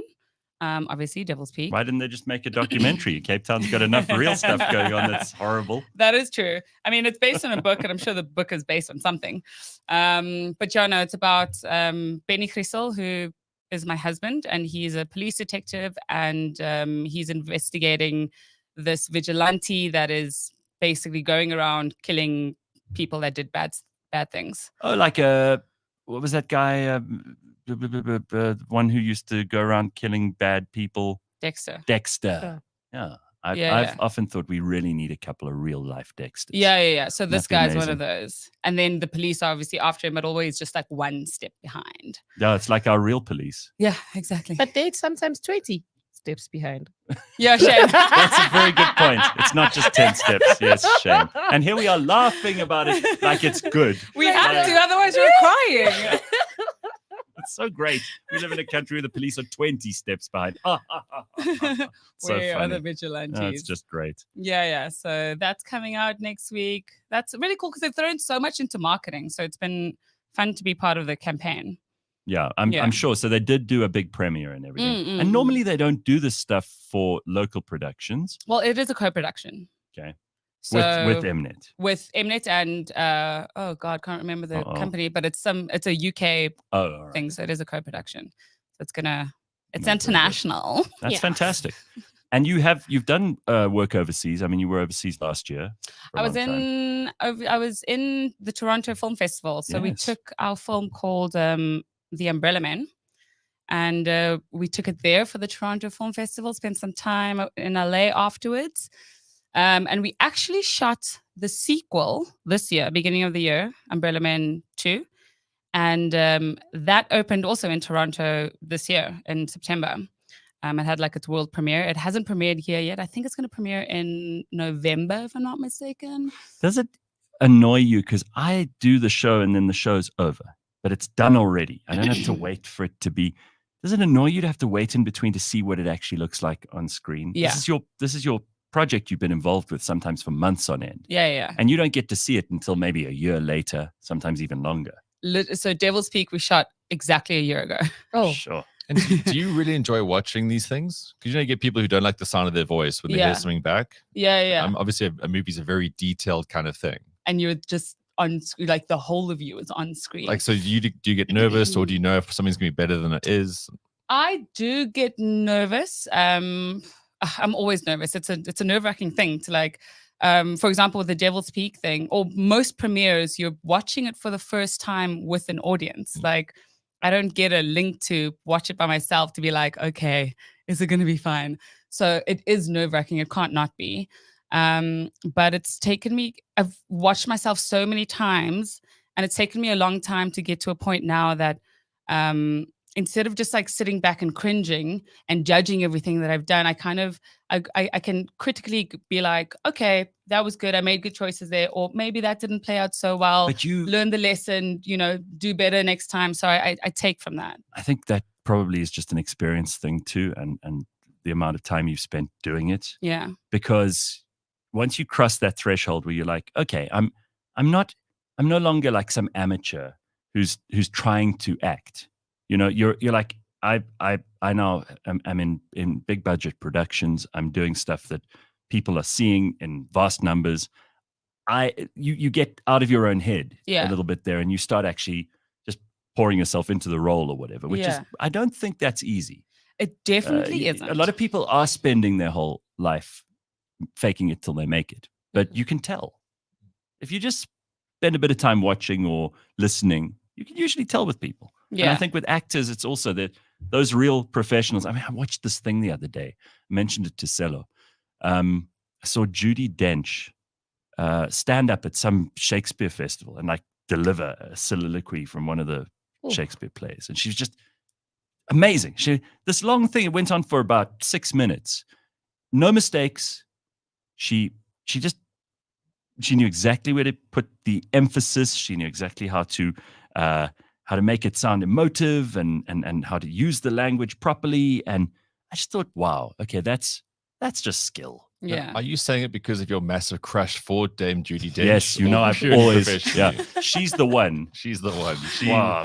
She's better than AI. She's the best. She's better than AI. I do have to go. I need to take that Judi Dench moment to go. All right, thank you, Ben. There he is. Well, He's just evacuated nice his meeting you, chair. Ben. All right, cheers, But Ben. like, to your point, Gareth, isn't Yes. that like why actors really, really fight for the other actors learning the craft? Because there's technique, there's skill to it, as opposed to just getting an influencer to just rock up on set and say a couple of lines because I have like 50,000 followers. Okay, Or also the people that are doing it for like most actors aren't doing it. I don't know if you're going to stop me with this one. Aren't doing it for the fame, right? You're doing it for the craft, for the storytelling, again, for the once you've crossed that filmmaking. line of professional, because what Simphiwe is talking about here is all these people who think, like Instagram models or Instagram influencers or whatever. These are people who are actually looking for clout. Yeah, that's really different. It's not a career. So I never learned the techniques behind being able to deliver a monologue that's so emotive and so like beautiful. It's just like, oh, give me a script and I'll say the words. Yeah, and the paycheck. All right, well, I've never, despite knowing you for a long time, I've never actually asked you about this, but how did you decide to get into this? And when did you know that this is what you wanted to do? Gareth, I have never wanted to do anything else, to be honest with you. Like, this has been my childhood dream. Did drama in school, was in plays, like grew up literally the first time my mom ever asked me what I wanted to do. I actually told her, I was like, I want to be a video girl. She was like, what do you mean? What is that? Yeah. What do you OnlyFans. mean? And but what I meant, I was like, when we were younger, we had to go to the video store to go and rent movies. And I was like, I want to be in the movies that we rent from the video store. So I was like, I want to be a video girl. You knew that. So from a kid, so I'm basically just living my childhood dream out here. But that's very cool. It's something that obviously a lot of people want to do because they see it and they think, wow, that must be a cool job. That must be so much fun. Those people look like they have the best time doing what they do. Yeah. but they don't always see you because you have to study. Like Simphiwe was saying, you have to study the stuff, you have to train for this stuff. What's that process like? Because I also get people asking me sometimes, how do I get into TV? How do I get into entertainment? And I say to them, I have no idea. Because that's the truth. Yeah. What do you say to actors when they ask you that? And the thing is, it's also different for so many different actors because there are actors that get into it in a different way that I did. I went to film school. So I've got my degree in film and acting from AFTER. And then I kind of just like fell into the industry from there. I took that qualification. I started auditioning with agents. Once I got an agent, I just kind of like fell into the audition process. And honestly, it was years before I even booked my first role after, getting my degree and getting an agent. So it did take a really long time. I was like waiting tables. I was working in hospitality. Did you hate that, and did it frustrate you? And did you almost think maybe I've made a bad decision? Of course, yeah. I questioned myself the entire time. My family didn't really understand the avenue that I was taking. They were like, it's unpredictable, it's this and this. And so when I wasn't booking any jobs and going to thousands of castings, I was kind of like, tell you, I told you so. Yeah, I was proving them right. And it took years for me to book. And Amaza was my first series that I booked in. I think we shot that end of 2013. Came out 2014. That was like my first big thing. And I was on stage. I worked a lot at the Artscape Theatre and like other little private theatres. I did a lot of theatre in those years.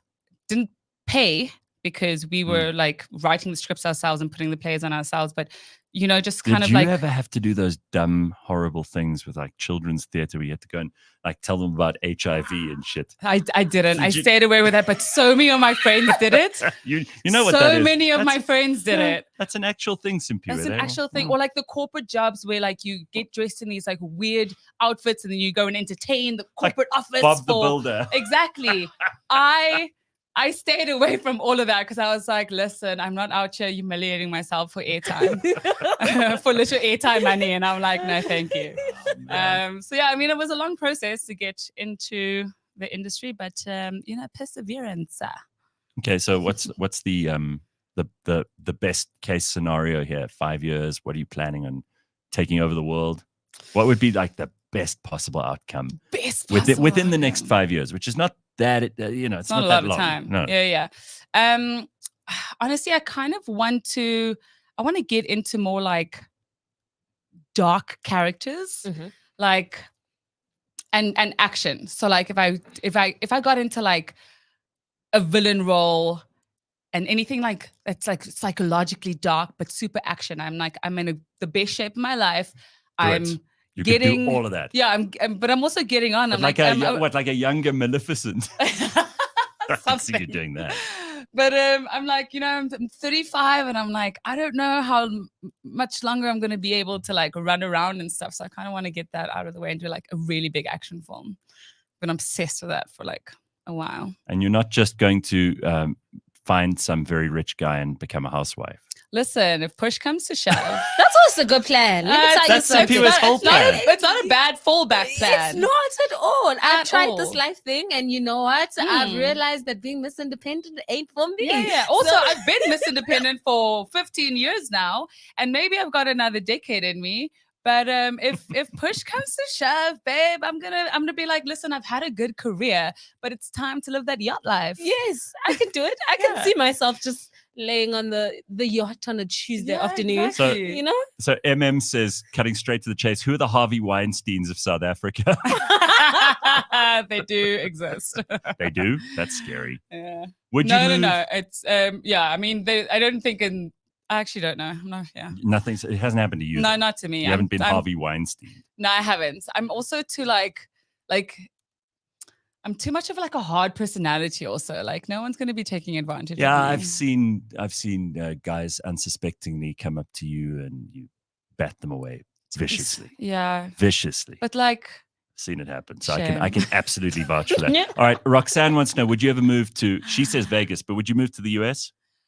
So I spent a month in the US in LA last year and I didn't love it. So it's you know what, if a like job opportunity came up and I went there for a purpose, I went there to work for sure. I would take the opportunity. But you wouldn't do what everyone else But I'm does. not Go gonna- over there and hope to No. find something. Also, you're a small fish in a large pond. Yeah. I don't want to be auditioning for like bar girl number 3 on some random film when I've got a pretty good thing going here. Yeah. I also don't like LA that much. Like it's so just, fake. it's so Such fake. a It's fake so place. people there are so obnoxious and they're just not great. So I wouldn't move there without a job. Yeah, I think this is so. First of all, in the comments section, there are a whole lot of people just talking about what you look like and how amazing you look. So I'm not going to go into that. But then these are Harvey Weinsteins you were worried about. I can handle them, don't worry. And then there are one or two comments here about how Simphiwe is like more interested in talking to Shamilah than she has been in a couple of our last guests. That is not true. Well, it's nice of guys. them. I mean, it's nice of them. I mean, that's not, guys. That's not true, though. Yeah. I do like talking to the guests. Of course. No, you were like this with all those photography people. Yes, I Actually. was. So it's whatever you're interested in. Of That's course, it. darling. Yeah. Isn't that true for all of us? Exactly. So what Nice. kind of stuff are you interested in when you're not working? What sort of stuff do you like to do? I like it's so boring because like a lot of my like hobbies are all like active based. No, but that's fine. Yeah, so I'm really into like It's better than saying, oh, Have just you gotten into paddle? I'm so embarrassing. Are you? Okay, no. I've only played paddle twice. Okay. And it was with my best friend and his 2 kids, and I was so shit. But there is a paddle court opening up in Bryanston. It's like I see this big sign that says coming the paddle soon. court's opening up everywhere. But it's like right opposite where I live. And so I'm like, as soon as that opens up, I am going to get a trainer and I'm going to get lessons and I'm going to go and do it so I can beat these kids. So you're massively competitive. Yeah. I don't like to lose. Are Also, you doing this, Simphiwe? No, I have so much fun. I've not jumped on this bandwagon as of yet. Yeah. I think I might, but no, I'm not ready. It's like so everybody's fun. talking about it. Like I want someone to come out and be like, okay, no, here's the truth, guys. It's not that great. And then I think I'll be like, okay, yes. Okay. Everybody's just like, It's not great. But you lost. So wait, get better and then we'll see. If I start something, the first time I do it and I don't win immediately, I just don't play ever again. Yeah, I no- did it twice. It was so embarrassing how bad my like hand ball coordination is terrible because I'm also not good at tennis. And I've never played squash. So I was like, oh, but it is a lot of fun. Like once you get into it, you can see how much fun it can be. So now I'm going to take a couple of lessons and really get into it. George Meany, who's going to be on in a moment or two, wants to know what's a tattoo on your arm. This one, Both I'm arms. assuming. What do you got there? What's going on those This arms? is coordinates of where I was born. Okay. Up in wow. Cape Town. That's pretty cool. Haven't seen those this is before. my first tattoo. I Nice. actually went into the parlor wanting a bracelet, like tattoo, and then I came out with this and I cried because I was like, "What have I done?" Do they ever say that's a problem when you are auditioning for things, or if they ask you to? They used to, but there's like makeup and stuff that you can cover now. But I've had to buy and I've had to order like makeup from overseas that doesn't like rub off and it's waterproof and whatever. And so I usually just cover my own tattoo when going into an audition so that no one can be like, oh, but she's got tattoos. This is such a South African question because it came up on social media, and some people told me it caused a huge ruction between the American black people and the South African black people and the South African colored community and the Americans who don't like the word colored. So Alan's cut straight to the chase. Are you colored or mixed race? What do you go by? I am colored. I am a colored. There you go. Colored. And then this is a good question. Probably the most important question ever. When you were a waitress, what kind of tips did you get? A lot of tips. Just the tips. You're such a shit stirrer. No, I mean, people in South Africa are either really, really schnorrer and they don't give tips at all, or they love the waiter and then they give much too much money. Yeah. I've always been the latter. Yeah, well, that's good. Yeah. Otherwise, you would have been like shit at that and acting. You know? No, I was actually a great waitress and I loved it. Like You loved it? Whoa. You loved it. Okay, I'm gonna take a step back. I loved the the money making aspect, and I loved the social aspect. I didn't like the serving, No. but I worked in like really fun bars. I worked at a bar in Cape Town called Orphanage, and it was like What? Orphanage, yeah. I've heard of Orphanage. I think I might have been there once or twice. And before that, I worked at Caprice, Caprice in Camps Bay. And so it was always just like, fun customers, fun vibes. It's easy money, but also because you have like a personality, if you go and you play every day, basically. So like I found it a lot of fun, and I made a shit ton of money. And did you save it up like a good citizen, or did you buy nice shit? No, I'm very good with money. So the Caprice money paid for my degree. That's why I was working there. Excellent. Yeah. And then the rest of the money kind of just like I had to pay my bills until I've, got into the acting. Yeah, sure. But I mean, that's good because I heard something yesterday from somebody that South Africans, apparently we are some of the worst savers in the world. 75% of us are in a worse financial. No, hang on. It was that 75% of us, we spend on average 75% of our income on servicing debt. Yeah. Whoa. That's horrific. That is horrific. And apparently that's the stat for across the board in South Africa. And, wow. And most people will not be able to retire on what they've saved, if they've saved at all. That's Which is scary because you don't want to be old and poor. Yeah. No. It's not a good look. Well, it's not a good look. It's it's not a good feeling. You don't have anything to eat. You're eating your pet's food. Right. That's what happens. Yeah. No, I've heard.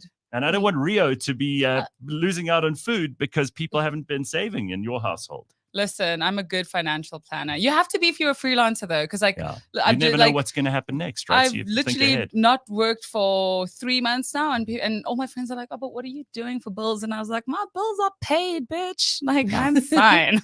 Good. No, that's good. So you thinking about acting now? No. I know me. I know that's one thing I could never do. Like, be somebody that I'm not, and I think just getting your mind into like being something else is just something I know I can't do. All right, so it's time for us to get some advice from Shamilla. She listens to the show, so she is someone who's able to, like everyone in the comment section, give us some tips on how we could be better. What kind of stuff do we do on the show that you think is loathsome, boring, and uninteresting, so we can cut more of that out? And what do you think is the best thing so we can do more of that? No pressure. I mean, all the pressure. We've been asking you about time. acting now. It's your turn to tell us.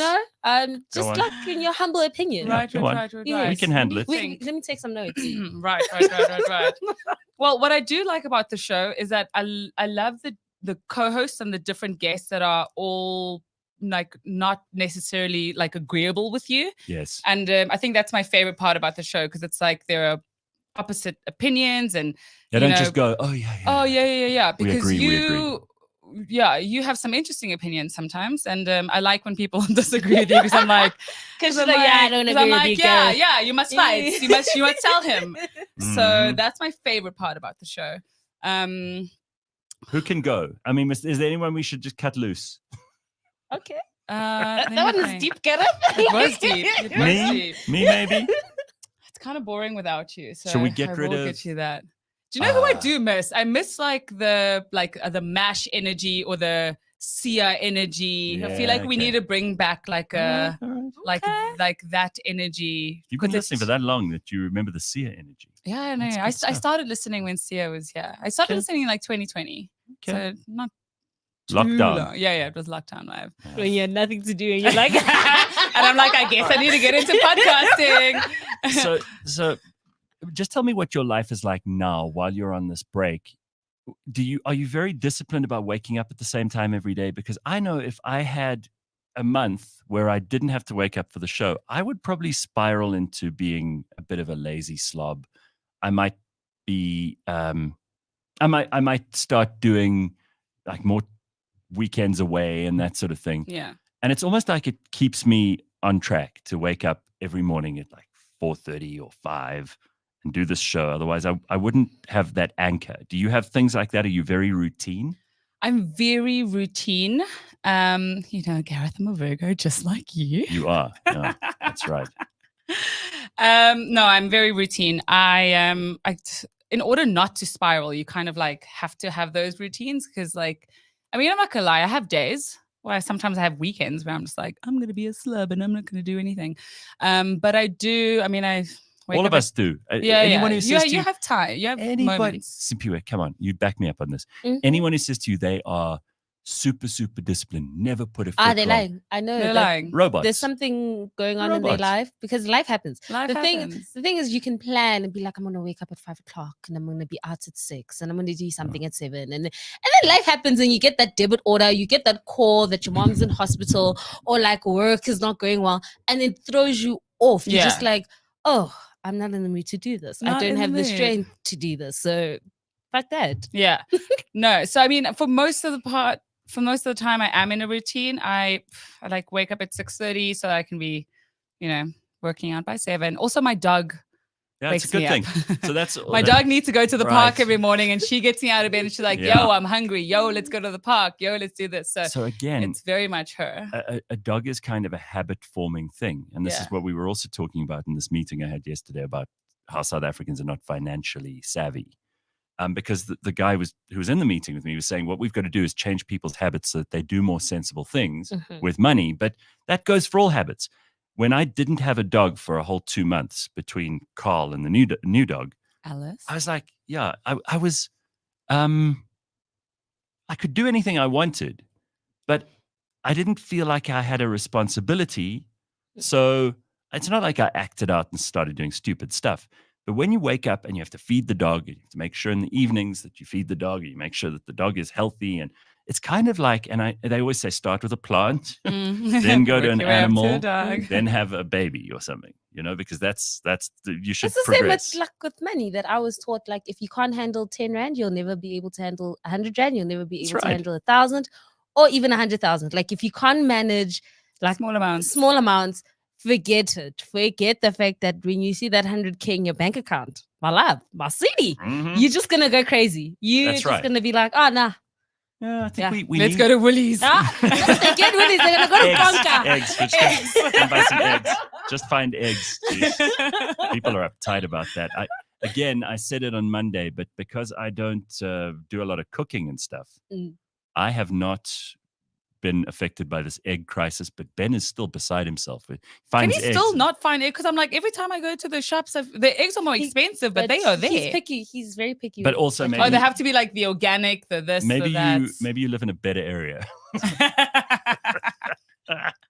People are paying more for eggs. Yeah. No, It's- eggs are very expensive. They're like $100 for a tray now. Yeah. That's too No, much money. it's getting crazy. So listen to this. This always happens, and I had to throw this in before we go to George. So a driver in the Northwest is in low spirits, Oh, no. after the company's truck he was driving with a whole lot of alcohol in it overturned last week. I saw. Is it the one with the paninis? I think so.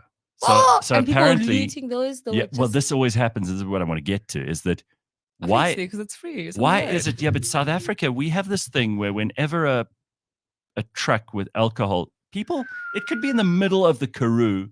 There's not a village or a town for 20 kilometers in any direction. I promise. As soon as that truck topples over and all the alcohol spills out, it's like this They're ants. pheromone goes out from the They're truck. literal ants. You just see all They- these humans. They come out of the rocks. Yes. And they take these 6-packs and then they have buckets and they have crates they come Yeah. out with. And then, you know what fascinates me is that people that don't drink, Yeah. right? So I understand drinkers because they're like, this is free booze. Uh-huh. Great. It's the people that don't drink that stock up. They will be there with the crates and whatnot, taking all the alcohol. And I'm like, hey, but Mhm. no, what's going on? But they're entertaining at home. So now they're like, oh, look, I've got stuff for you. No, I don't have to buy stuff no. for my greedy guests. No, just don't do it. Unbelievable. It's still theft. Don't do it. It's just. All right, we've got to get to George. He's online. Hey, George. Shamilah was very offended by your question about the tattoo, obviously. Obviously. No. Hi, No, George. sorry, George. Oh, no, he's also. Hello, Shamilla. All right. Hey, Gareth. How are you, George? What's happening? At a management conference at the Houghton Hotel. So that's why I couldn't be in studio with you. That's a very nice place, that Houghton Hotel. I think I've been there once, but it's people are talking about it. It seems to be one of the places to go. It is. It's almost like you drive down to Ibueta, and it's all run down a bit, and suddenly you get to the Houghton Hotel, and it's like a little oasis here.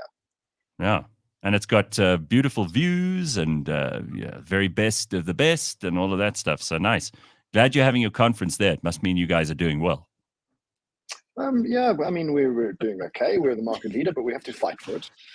You're not doing it at the Formula One. Rent by the hour. All right. So what's happening, George? What can you tell us? So you've got a link there to our latest ad. We think it's quite funny.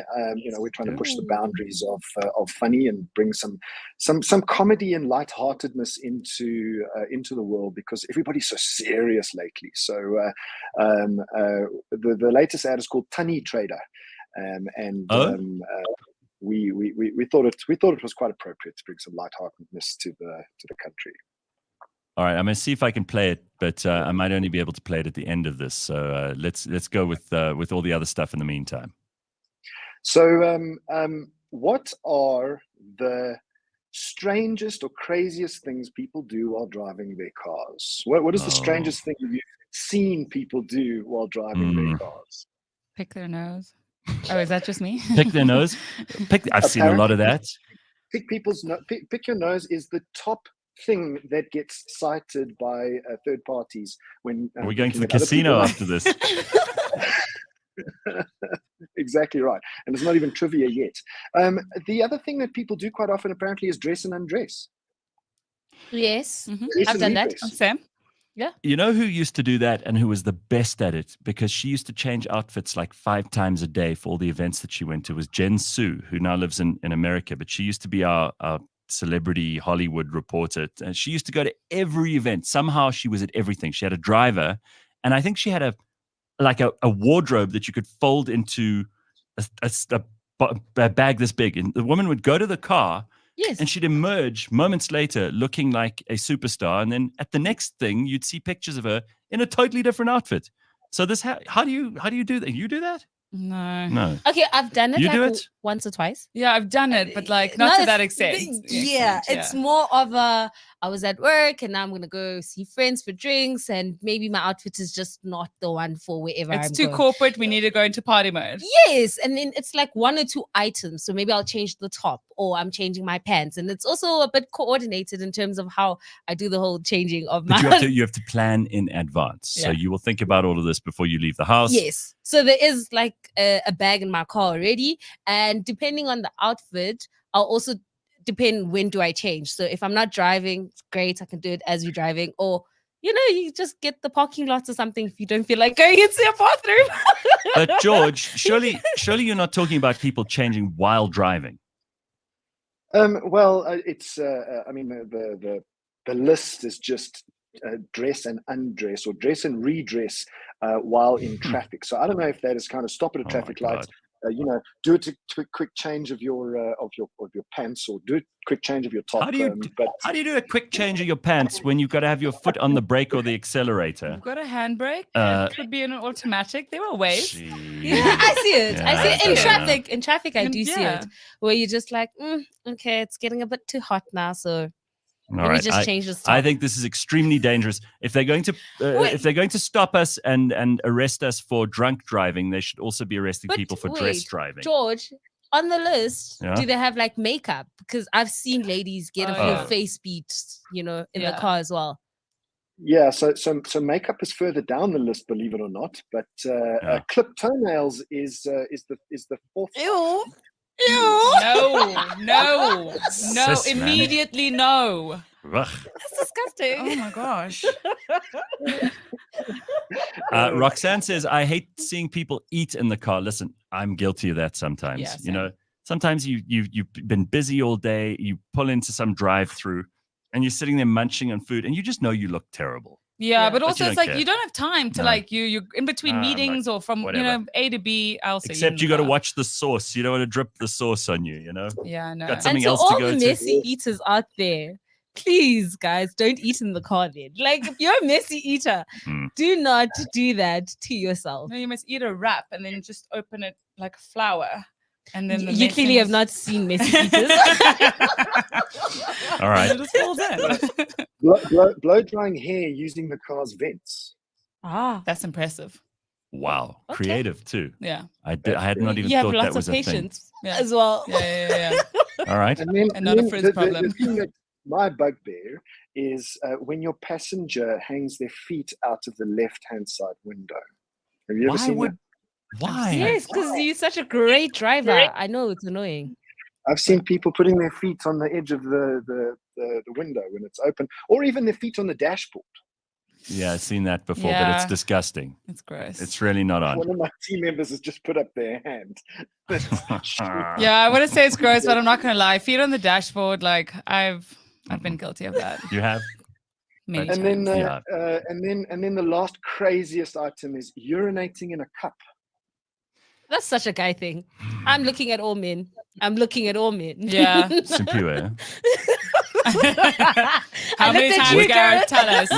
No, I've never done that, but I have on a long, dark, abandoned road late at night. I have pulled over and then just peed next to the road. But We've I all wouldn't done that. I wouldn't do that during the day. And I see a lot of guys in South Africa who just stop the car, like even on the highway. It's so Here in frustrating. Joburg. Yes, Yeah. You see these guys. I feel like it's all the Uber drivers because they're at work in their car and they don't have, like, where are they going to the bathroom? So every time I see it, I'm just like, he must be an Uber driver because where are you going to the bathroom?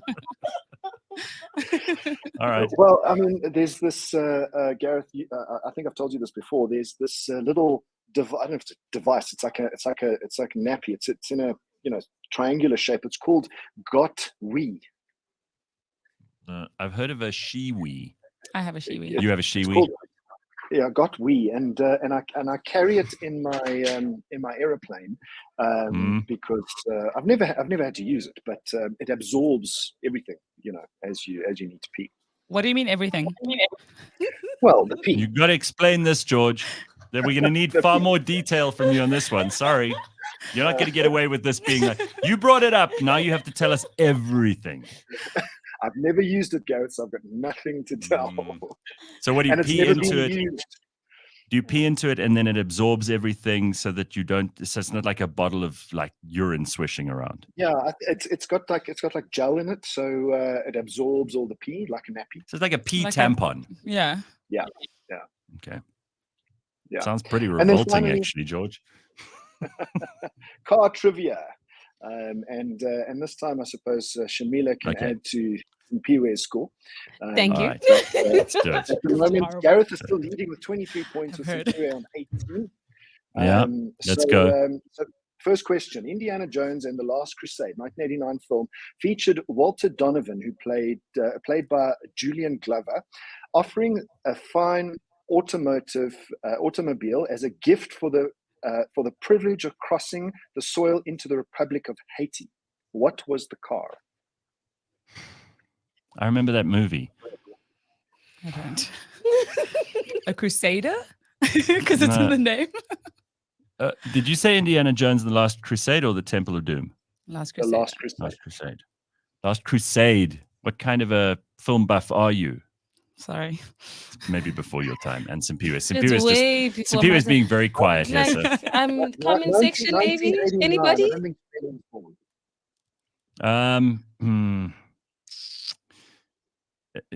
I remember they made a funny, like, that, Mad Magazine used to come up with these alternate titles for things, and they said Ford.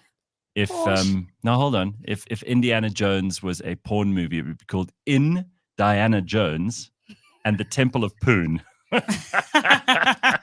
That's all I can think of at the moment. In terms of cars, George, I don't know. Is it a Jeep? Okay, no, it's nothing. It's nothing run of the mill. It's a Rolls Royce Phantom 2. Damn it. Wow. Nice Wow. car that. Rolls Royce Phantom 2. This one you should get. Have you had many of those on AutoTrader? Yeah, we've had quite a number of them. We've had a few of them in the studio as well, especially that one with the stars on the ceiling. I don't know if you've seen that Rolls Royce with you can adjust the colors of the stars on That the sounds ceiling. good. We've had a few of them. We've had a few of them. right, so next no question points. you should get. No points around. Although James Bond drove several cars throughout the films that James Bond, the best and most famous car appeared for the first time in Goldfinger. What was Bond's car? It came with machine guns, rotating number plates, and ejector seats. Yeah, it was an Aston Martin. I think it was the DB 6 or 7.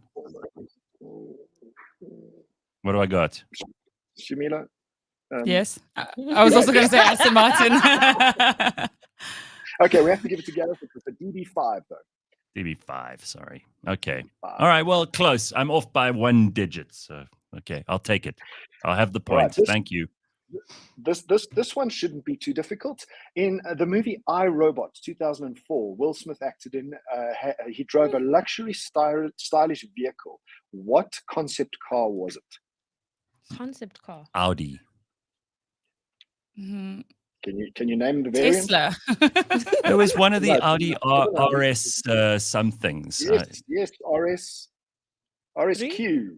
Oh.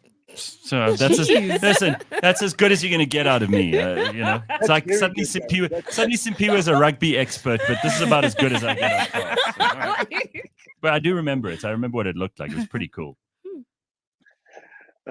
Okay, and then which car featured in the James Bond film Pretty Woman and the film?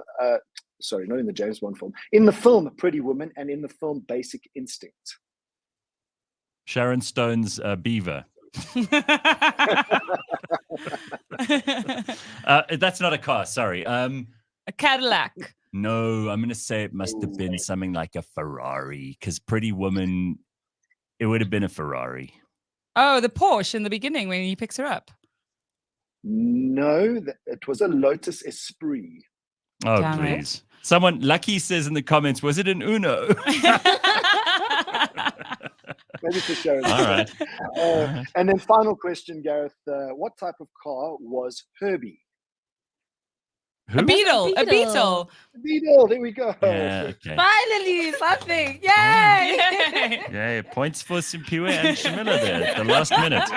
Okay, but I still get 2. They get 1. I'll take the win. Thank you. Oh my gosh. All right, Borge, have a happy day and nice to see you and good luck with the rest of your conference. And we will check up. We'll check up. Here's George's ad before we go, because I want you to see this quickly. This is what? AutoTrader. AutoTrader, yes. Okay, take a look here. Love, finance, job, lost lover. I want to buy a car. Yes, I know. Give me your hands. Close your eyes. The best car for you, and not just the best car by far, but the actual best car for you is a 2019 VW White Polo. And you can find it in Johannesburg, precisely in Bryanston, and it's 15 kilometers from here. And I get the feeling that you will get this car at a great price. And there will be a person there called Gerard. Yes, there's it. Where exactly can I buy this car? AutoTrader? AutoTrader? Yes, AutoTrader. Thank you very much. Thank you. Leave chance of AutoTrader. Rather search for the most trusted brand. Search AutoTrader. Love it. That's very AutoTrader. Works every time.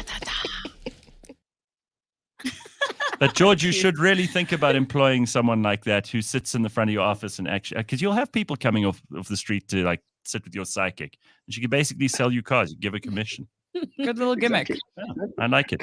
All right, George, thanks very much. We'll catch up with you in a week's time. I'm not here next week, but the rest of the team will be here to look after you. Shamilah Miller, so nice to have you here. So lovely to be here. Thank you for popping around this morning. Simphiwe, we will catch up with you in the next couple of days. Ben as well, and everybody else. Have an awesome weekend, everybody. Cheers. Bye-bye. Bye. Bye.